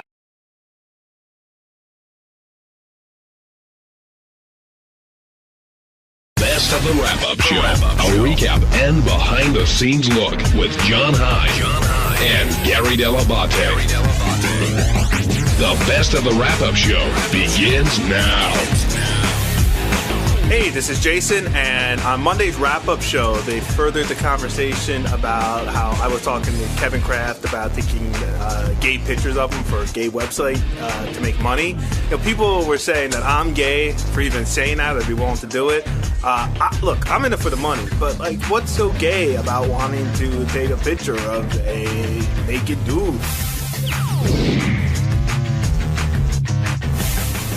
Jason Kaplan, you were a big highlight of today's show, starting with a page 69 item as your own little rag there comes back to bite you, I guess. Now, what is the deal with this photo shoot? I've heard conflicting stories, but the one that seems to be out there is that you were extremely eager and offered to take these photos, and you basically don't have a problem with it. No, that is the truth. I would take the pictures, and I don't have a problem with it. But it was mostly joking around. We were sitting around. Kevin and I are friends, and I guess he gets all these emails from gay guys who are attracted to him. So I'm like, dude, there's an easy way to make money. Take some gay photos, put them up on the web, charge people $15 a month, and let's start making some cash. And then that gets turned into. So that was it. I mean, the let's part makes it sound like you were offering to do this. No, I said I'll take the pictures. I don't care. I really don't. I know Artie says I'm trying to prove how liberal I am or something, but I don't know. I don't see what the big deal is. I actually know what's going on here for real. Jason get married in a couple months, and he's been telling me that the economy's really bad, that gas is a lot of money, that his fiance is like barely breaking even driving to work, and he said he might even go out and work an extra job just to make some money for the wedding. So I understand if he could talk Kevin into being a little gay, he could make some extra money for the wedding. All that is true, although I wasn't necessarily trying to. It wasn't like I came up with some brilliant idea and ran to Kevin with it. It was all just like. Was this based on Will the Farter's business model? Well, that's what I kept using as an example. I'm like, dude, listen, if Will could get $3,000 a month for farting in his underwear on the internet, you could be fucking raking it in. I'm like, let's go, let's do this. Now, Kevin, you thought Jason was joking, right? Kevin Kraft now. At first, yeah, for about the first 15 minutes it was going on, I thought it was a joke. And then at what point did it get really creepy? It wasn't really all that creepy. It just got to the point where I was like, all right, well, I made my mind up a long time ago that I would never do gay porn. But it's not gay porn. Let me ask you a question. If you were on vacation, in Morocco, and you were walking around in a Speedo, is that gay? Yes. Case closed. All right. If you missed it, here's how everything went down on the show. Number 3, Teddy. Dude, take some pictures, throw them up on the web, make some money off it if you're going to do it. And then he's like, ew, I'm not going to do that. And I said, I'll take your pictures. I don't care. You want to take pictures of him jerking off? I don't know. I didn't say jerking off. I didn't say that. But naked? Dude, they're blowing the story out of proportion. You really want to be responsible for taking naked pictures of him and starting him in gay porn? Wow. No, do you really want anything to do with that? And why do you want to take gay pictures of him? I don't want to. Forget it. This is ridiculous. No. What do you mean it's ridiculous? But you said exactly what Lisa said. You want to take. Hey, I'm not denying the story. Like if a guy said to me, "Hey, would you take naked pictures of me?" I go, "On what planet do you think I'm living?"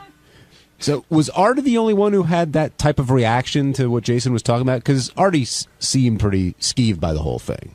Howard seemed pretty creeped out, too. Howard seemed pretty creeped out, although he was taking it more the angle of, like, why would I do that to Kevin? Where I wasn't telling Kevin he needs to have a life in gay porn. I would just made a suggestion for a money-making website. See, I didn't think that Jason was suggesting gay porn. He just suggested tasteful pictures that would cater to the gay community. Right. There are lots of ways out there you can make extra money. Like, I could go join the mafia. I could sell coke. But gay guys love you. Right? That's their problem. Jason's still pitching here. If you sell coke, how's Jason going to see you naked? Benj, how did you take all they're this? all giving Jason crap, but he's going to get some great gay sex. And I think that's his goal. No, I agree with Jason. I like, who gives a fuck? Except there's so many ways to make money, like Kevin was saying, and there's so many projects that you could get involved with. Like, yeah, but you got see. This one has a built-in audience. It's already there. There's a lot of things with built-in audience. But the way sorry, go ahead. Like what? Naked girls. But they don't know any. Well, that market's saturated. I'm perfectly happy making my 100 pesos a week here at Sirius. Again, this wasn't show my penis. This wasn't some giant business meeting Kevin and I had. I didn't come up with an idea and run to him with a proposal. I don't even know how it came up. Yeah, it just came up. I know exactly how it came up. We're sitting around the office with a bunch of guys, and you came in and said, "Oh my God, I just got another gay guy starts emailing me. He wants pictures of me." Hey, were you and Kevin the only ones involved in this discussion? Well, we're the only two having the discussion, but we were in the office with Jim and Brad. Jay, since you're up for the idea, what about if gay guys who listen to the show want to be photographed erotically by you? Would I get paid? Yeah. Yeah. Like they'll do erotic poses and you'll photo them. Define erotic. Yeah, Like- I'm like not. whatever erotic photography, like them playing with themselves, that kind of thing. I wouldn't do gay sex. I wouldn't just do a like solo ass, shots. ass spread open. But if it's a dude standing there naked, So there, you got a business. You don't need Kevin. I'm not looking for a business. Wait, Jason, the gay Jim photographer? McClure here trying to. I know what's coming. Go ahead, Jim. No, there's a couple of things. One, when we were in the office, you didn't seem really against anything. You were trying to convince Kevin that pretty much anything he did was stuff that he might do in his own. Like if he jerks off, he's sure you jerk off all the time. What's the deal with somebody watching you? You're not seeing them. The second part was we mentioned somebody else who we thought might have some experience kind of doing this, who used to work with us. Well, who's And that? I don't know. As soon as his name came up, Jason's like, dude, we don't need anybody else involved in this. We can just do this. No need for outsiders in this. It's just us, man. True, Jays? Why split the profits with somebody else? I agree. Alan. Simon and Garfunkel did an extra guitar player. So, Jason and Kevin, what's the plan moving forward? Is this brought a halt to this business idea, or? Well, Kevin put a halt to the business idea during the first conversation, so it wasn't going to move any further. So it's dead. By the way, I already got emails and all these MySpace messages from people trying to convince me to do the gay porn. Oh, you're leaving money on the table, my friend. I'll happily leave that on the table. And my penis inside my pants. You know, it's a funny thing because you know who sort of went through this on a weird level was KC. Yeah. Mm-hmm. Casey did that photo shoot with with the weird German photographer. Right. But Casey did this cheesecake shot of him, with no shirt on, and then it was just like he started getting lots of letters from dudes in prison. Well, hold on a second. We're all going under the assumption that Casey didn't know that was a gay photographer. Well, that's the whole point. The point is, I think that sometimes people tell themselves things in order to make money. Right. And say, I didn't know that guy was gay. But Casey went to go get a glamour shirt and ended with his shirt off, a glamour shot, and ended up with his shirt off and his pants unbuttoned. And his pubic hair Yeah, his pubic hair hanging out. That was the worst. The pubic hair was the worst. I didn't know what happened. So, Jason, taking that picture was gay. What? You were just saying he didn't know that was going to be a gay picture, but taking pictures of Kevin. No, listen, it would have And been. even saying, Kevin, I got the camera in the back. I got the nice camera, and you got the Jim, video come camera. on. Most of that was joking around. Shut the fuck up. You're taking a Not for conversation. nothing. In Jason's defense, You hold on, bastard. Jason. In your defense, I mean, he's been taking gay pictures for the past 2 years on the show. Well, that's what I said. Like, I say get paid for it. Everyone's like, well, how could you take a picture of a naked guy? And I'm just like, dude, half my pictures I have are of naked guys. Sal, if you knew that you could sell pictures, say Jason took a picture of you with your pants out, you had your tool in your hand, and you could sell it to the gay community to make extra money, would you do that? I'd put on a pair of goggles and gloves and start shooting. No, really, would you do that? It would be uncomfortable. I don't think I could stay in a room and watch a guy jack himself off. That would... No. No, I mean the pictures of you doing that. Oh, no, I couldn't. No, definitely not. You just gave 3 answers to the same question. I couldn't be on either end of the camera. I don't even know the question. I really don't. I have no idea what he just asked me. He can't even plug in the camera. He's so upset by it. I'm still thinking about that little prick that ripped me off from those songs. I mean, my head's spinning. What was the question again? Would I be the jerky or the photographer? Would you be the guy who let Jason take pictures of you with your tool in your hand if you knew you could sell them online to gay guys? No, I wouldn't. Thank you, Sal. I think. Look at the stuff Is that your happens, final I mean, answer? That's my final answer. Ralph Sorella, you're back on the wrap-up show. Hey now. Hi, Ralph. Hey, I don't think I don't have a problem with Jason taking pictures. I don't think that makes him gay or anything like that. And he's just looking for a way to make money. But Jason's really a horrible photographer. Like, he doesn't take good pictures.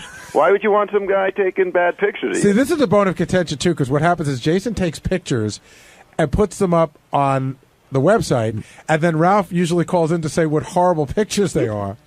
Yeah. Well, it's great that everyone's cutting on Jason, and Ralph found a unique way to cut on him. Right. You're not gay, you're just bad. Yeah, I mean, I'm not, Jason's not there to be a photographer, so, it's not an insult to him and his talent. That's not where his talent lies. Have you ever talked to him about how to be better at it? Ralph, so saying Jason takes shitty pictures isn't an insult because that's not his day job? Is that what you're saying? Yeah, I mean, he's not a photographer. First I mean, of all, Tate and I take shitty pictures. he doesn't a have a little good over eye. the line. He doesn't have a good eye for taking pictures. I mean, like I take sometimes- horrible pictures. Like every picture on the website are horrible. No, but Artie's next book cover is going to be one of my pictures. You Calm bastard. down, Jason. because it's supposed to be funny and stupid and not look good. If it was supposed to look good, then he would have hire a professional photographer. Get another job.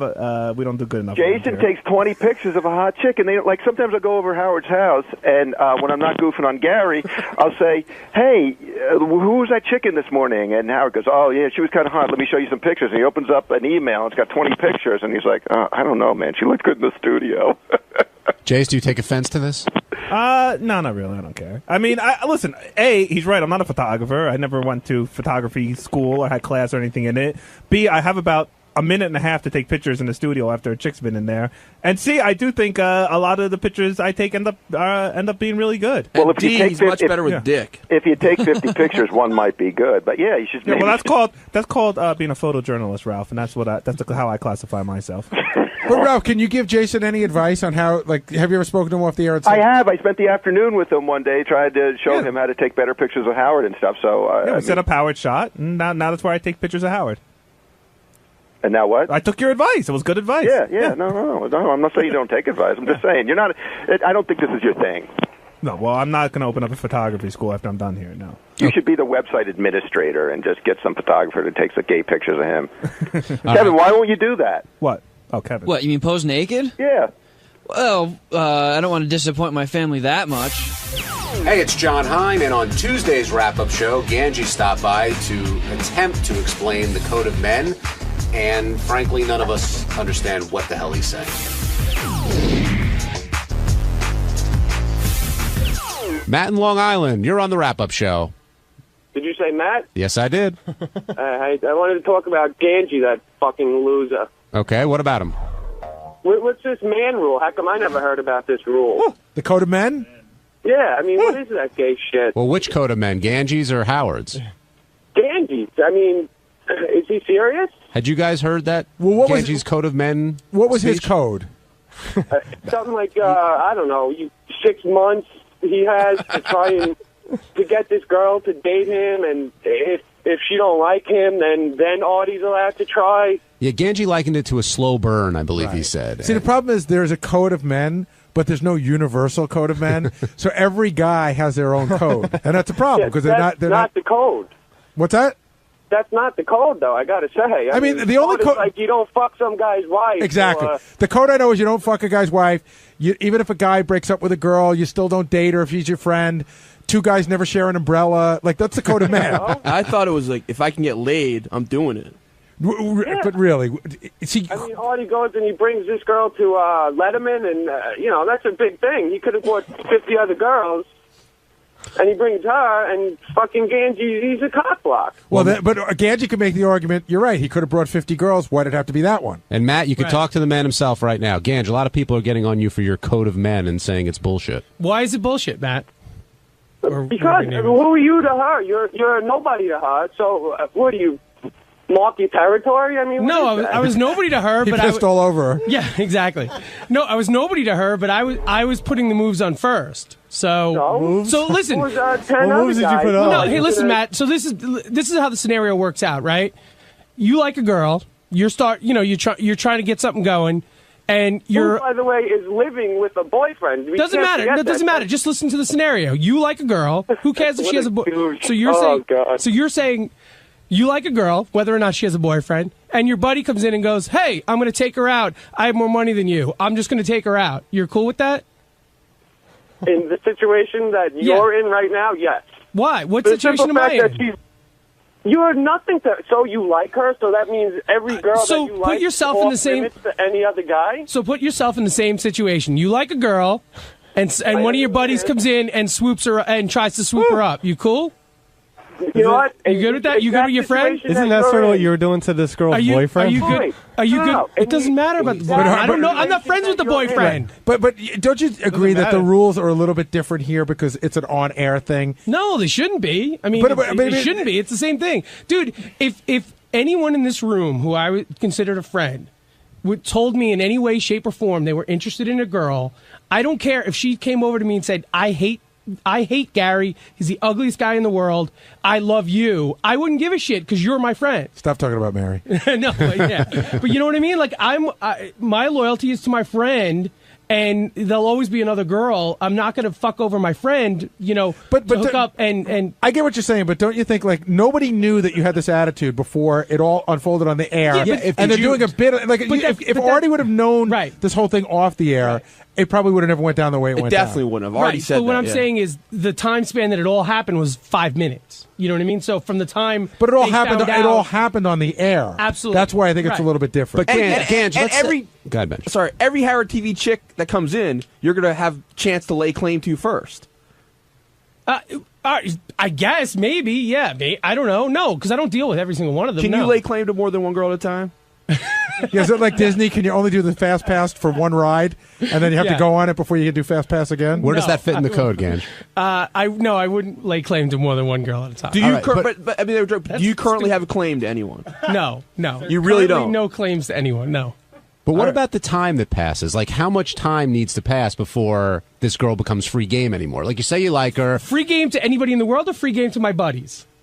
Either or. Free game to my buddies is, hey, you come, you go. All right, I've already established that I liked her. Gary comes over to me and says, hey, dude, I really like her. Can I try? And then it's fine because we had a conversation. But how much time do you think is appropriate to pass before Gary has that conversation with you? A little time, just a little time. I don't know what that is. A little time. And Howard Until keeps Gange's making over it. it. And Howard keeps making Gange it like finds it's somebody 6 else. months. It was no way in shape or form 6 months. It's at best 2 months. At best, which is so bad, but it's not as bad as 6. Do you still have claim to this chick? No, I have no claim. So My anyone boyfriend here, has claim like you to wouldn't mind if anyone here really went for her? No, Betchy, you can go for her. I got a question. What for about you. your ex-girlfriend? That I have claim for, and I'd have a big issue. How much with. time? I'd have you a guys big- were together so long that there's no the time. I'd have a big issue forever. Chris in Long Island, you're on the wrap-up show. Hey, good morning, guys. You guys are making it like too complex. Like Gange's argument is terrible. That's what you do in 5th grade. She's mine. I liked her. Like you just can't do that. It's just so stupid. All right, so simplify it for us, Chris. Well, I don't know. Like what happened now? Like Artie just took her out. Went to Letterman. Like Gange, who are you? You're fat. You're ugly. What does that have to do with anything? So is Artie. A lot. Okay, what is your point there? That was the stupidest point ever. Well, shut up. You're making it complex. Like you guys are making all these like different analogies or whatever. No, we're asking Gange what the rules are. The Gange's throwing it back at you and saying, "Well, what is the rule? What's the code?" Yeah, you. So you're saying Gange? It varies. Like it's survival of the fittest. Like you can't just. So Gange has no right to be pissed off at Artie. Or, No, not at all. All right, so let me see your girlfriend. Maybe I'll steal it from you. Yeah. Good luck. Yeah. What's his name? All right, thank you, Chris. Let's go to Jay in Michigan. Jay, you're on the wrap-up show. Yeah, Gans, man, what a pussy you are, dude. You should have shot your move on this chick a long time ago. I agree with you. You know, what's the deal? I mean, you knew she had a boyfriend. I mean, you should have just got her to give it up. If she wasn't going to give it up, then leave her alone. Well, I think going into it, none of us had a chance personally. So I think, you can't be mad at knowing Artie. that. You know, she's free game. She's fair game for everyone. Hey, Gange, if the girl makes it clear to you that you don't have a shot, Yeah, then it's then yeah. the other guy should be allowed to do Yeah. it. Yeah, sure. Okay. Because you did that to me once, but I did. Yeah. What I do? What happened? Do tell. What did I do? There was a girl. Yeah. That Benji There's liked. been lots of girls I like that you. That Benji liked. Yeah. So And then Gange went Gange after- was aware that you liked them. Yes. And Gange Oh, went after them anyway. Yes. No, because that was. Uh-oh. I know the person. I know what you're talking about, and we both started that around the same time. I mean, exactly the same time. Okay. You know.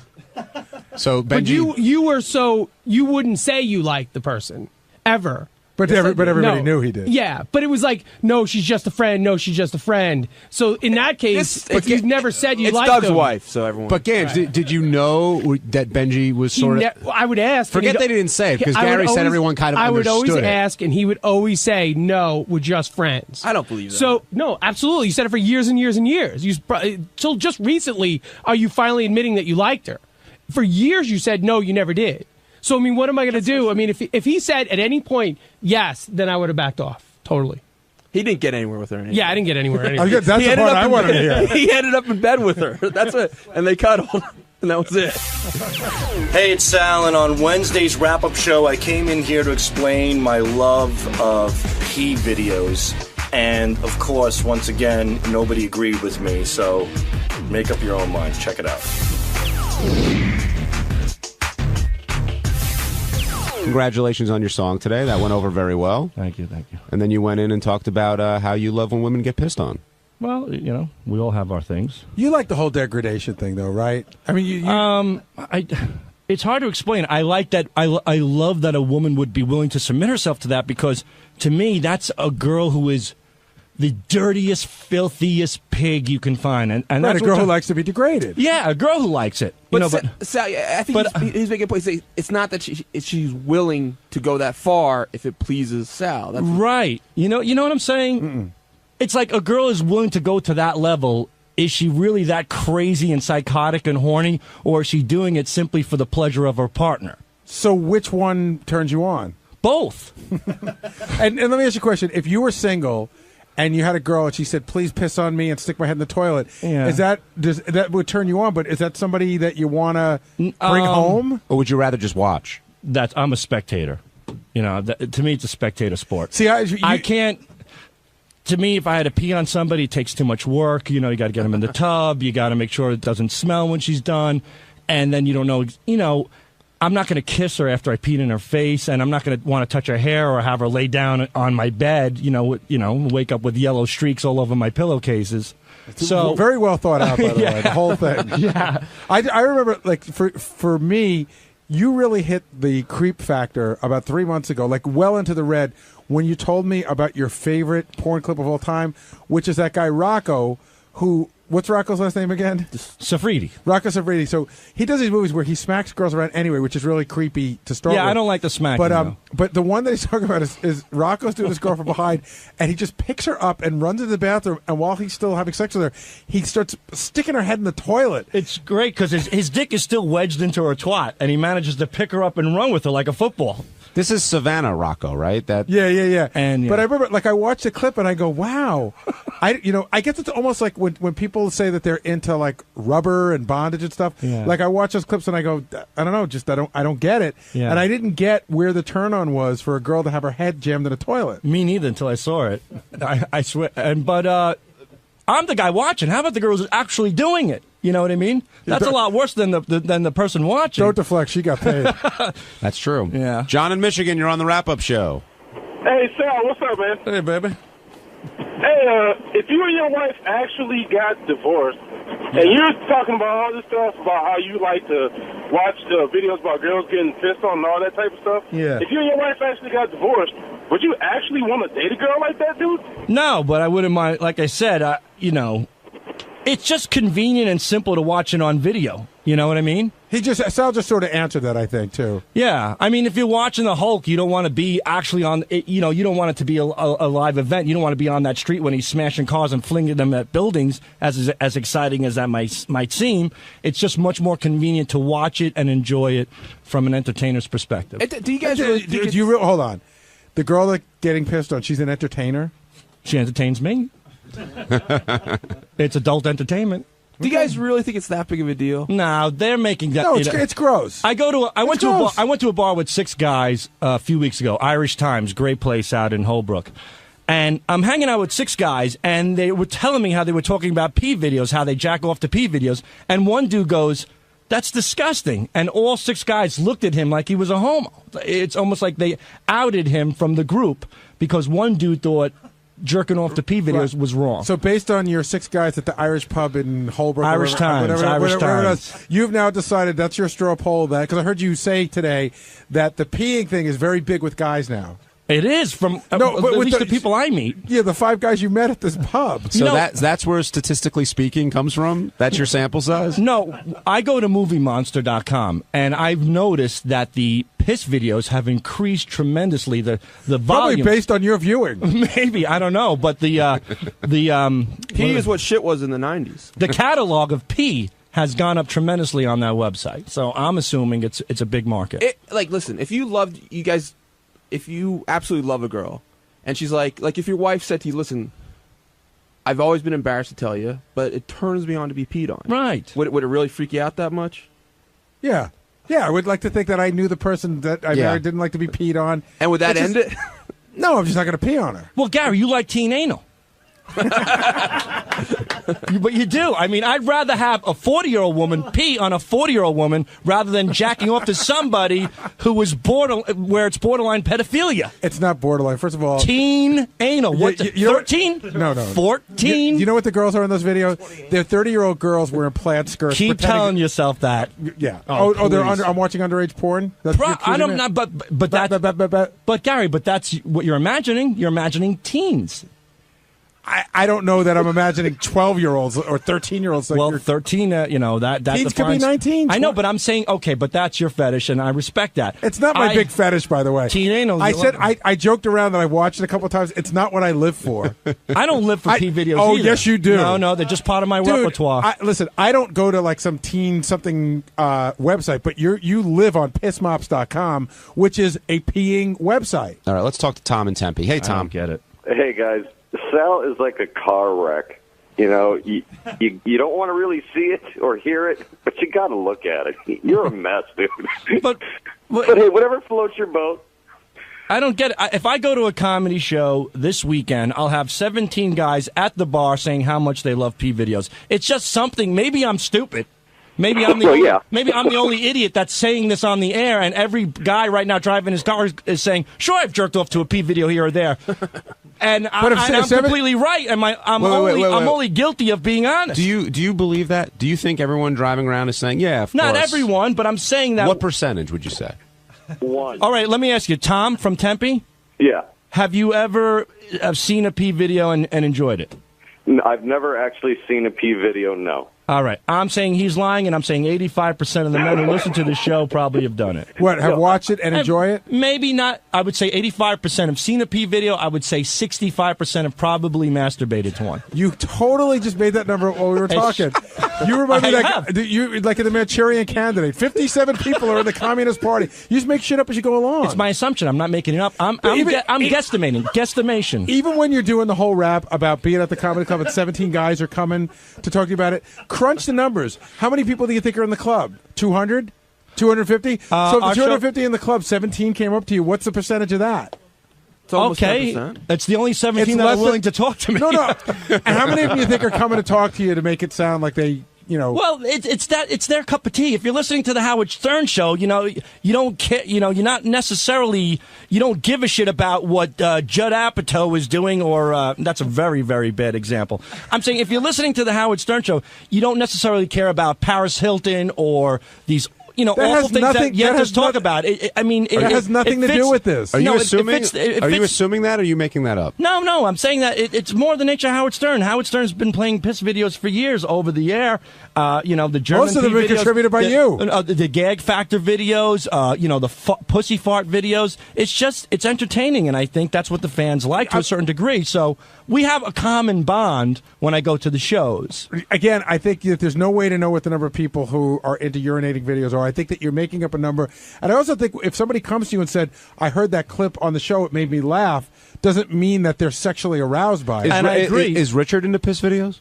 He's seen some, but he doesn't get off on it. But he would be the 85% that is viewed. He's not the 65% that have enjoyed themselves. Right. John, in your 80 BJs, no chick ever asked you to pee on her? No, and it was an 80. I've never even been close to the whole peeing thing. I don't think I've ever known somebody that wanted it done, and I don't think I've ever wanted to do it. Look to your left. Or look on Greg's list. Greg's list? Craig's list? What's up, guys? It's Teddy on Thursday's wrap-up show. The slumbering giant that is Artie Lang was arisen. We woke him up to discuss his little nap during the Carly Simon interview that he missed. So check it out. And a gentleman who just recently awoke and taped something for Channel 9 now joins us, the great Artie Lang. Are you well rested, Artie? Yeah, God, I wish you guys would have woke me up. I woke up and I was crazed. I was like, whoa, who won the gossip game? What was the fake story? Artie, how long do you think you could have gone if someone didn't get you up? Oh my! Were you like out? I'm gonna go home now and sleep till I fly to Dallas tomorrow at noon. But were you out when they woke you up? I was out. And you didn't hear anybody stirring around outside or anything? Because people were like going in and out. And after a few minutes, I was gone. That's a comfortable leather chair in there. Yeah, that's where I usually sleep when I'm taking a nap during the day. Yeah, but what's the germ? I don't know. Count on that thing. I mean, I got to tell you, you know what? All jokes aside, rare instances I need to take a nap when I have to do something in the city. Maybe I sleep in there like once every 4 months. Yeah. I'm bringing my own sheets and my own pillow. You I'll put them in my closet. I think I'm going to have to carry full sheets and pillow for this. The next time I do this bit. Now, you kicked Kathy Griffin out of there, right? Is that what happened? That was so much fun. She was mad at me, too. Oh, she goes, "Are you throwing me out? I want to watch Carly Simon." And I said, "I've got a monitor in my office." She goes, "Yeah, and I got a fucking Emmy." Yeah, oh yeah. Well, tell her this, to buy a radio and listen to the replay this afternoon. Well, she goes to me, "Is Artie okay?" I'm like, "Yeah, he's tired." No, is he okay? I'm like, "He's fine. He's just a little bit tired." John, don't lie to Kathy Griffin for me. Hey, anything for you, Artie. You know that. No, that was funny because I was just like, "Yeah, get out." You weren't going to crash on the floor when Carly Simon came in? You thought that might be a bit distracting? That would have been hilarious. You see, the best part about this is how much Howard genuinely laughs at the fact of how big of a mess I am. He was laughing so hard when that song, as I was walking out, first of all, that song kills me. My favorite Artie song is His Name is Artie. That was playing because it just makes me seem like such a buffoon. And I heard that playing on the air, and that was making me laugh. And like Howard's face was red with laughter, But